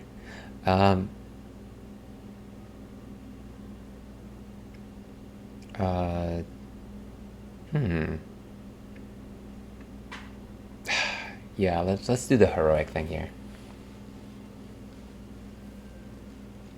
There. Can you see it?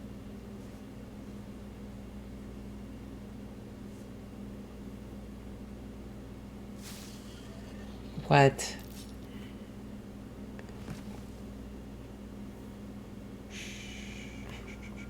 Not a sound.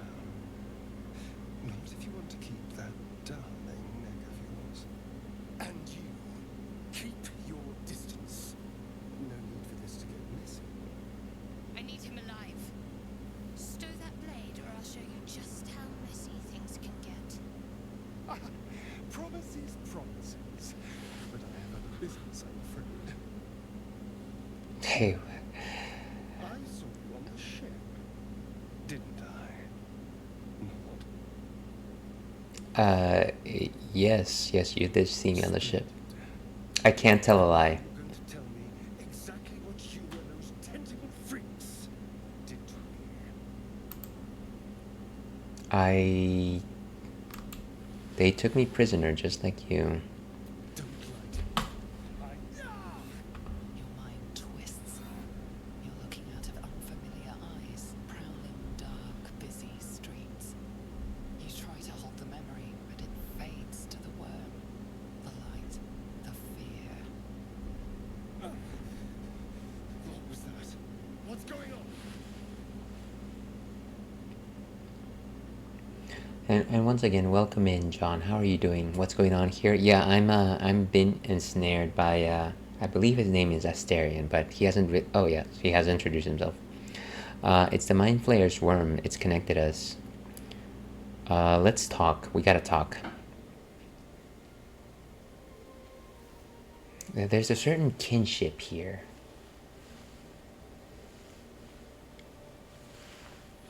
You're not one of them. They took you. Just the same as me. And to think, I was ready to decorate the ground with your innards. Imagine that. Apologies. Apology accepted. I don't know that I would say that. A kindred spirit. My name's Astarion. Astarion. Those beasts I will introduce myself. Is that so? We clearly move in different circles.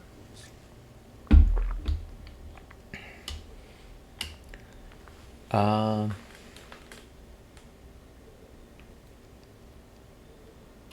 No. Of that much we can be certain.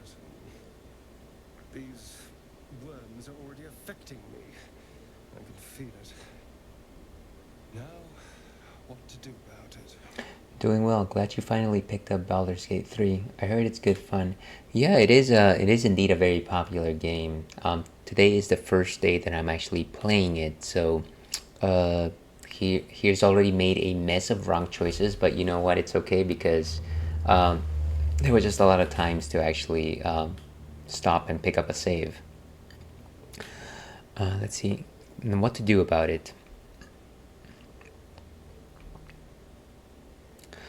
Let's travel together.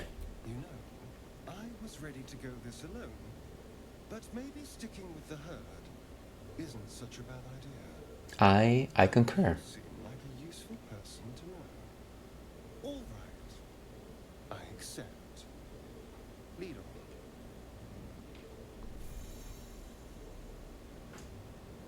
on. All right, so we have a new party member. Very cool. Very cool. JD274 is now lurking, and we toast to them. Cheers to you, John. Thank you very much for the lurk. Hope you enjoy it. But with that, we're actually going to go ahead and wrap things up. So let's go back to intermission over here.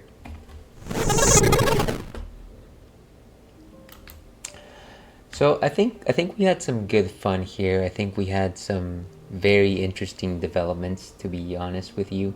It's Baldur's Gate 3. It certainly challenged me a lot more than I expected from the get-go. I think it's been a very substantial experience thus far. And the game is definitely not shy about killing you if you make dumb choices. So it certainly puts it above the rest in terms of other games that I've enjoyed recently. So yeah, I'm looking forward to continuing next week. Here's hoping that you will join me as well. If you like this kind of nonsense, if you like this type of banter, I generally stream Thursdays and Fridays. On Thursdays, I play retro games. Currently, I'm playing Symphony of the Night, though I might change that up next week. And on Fridays, of course, we are playing Baldur's Gate 3. Every once in a while, I'll have an off-day stream, but feel free to look at my schedule for that. Now, if you will do me a favor, kindly stick around because we're going to go ahead and raid a friend of ours. We're going to raid our friend, Chrissy Cat, who is an amazing JRPG and rhythm game streamer. Let me see if I can do that.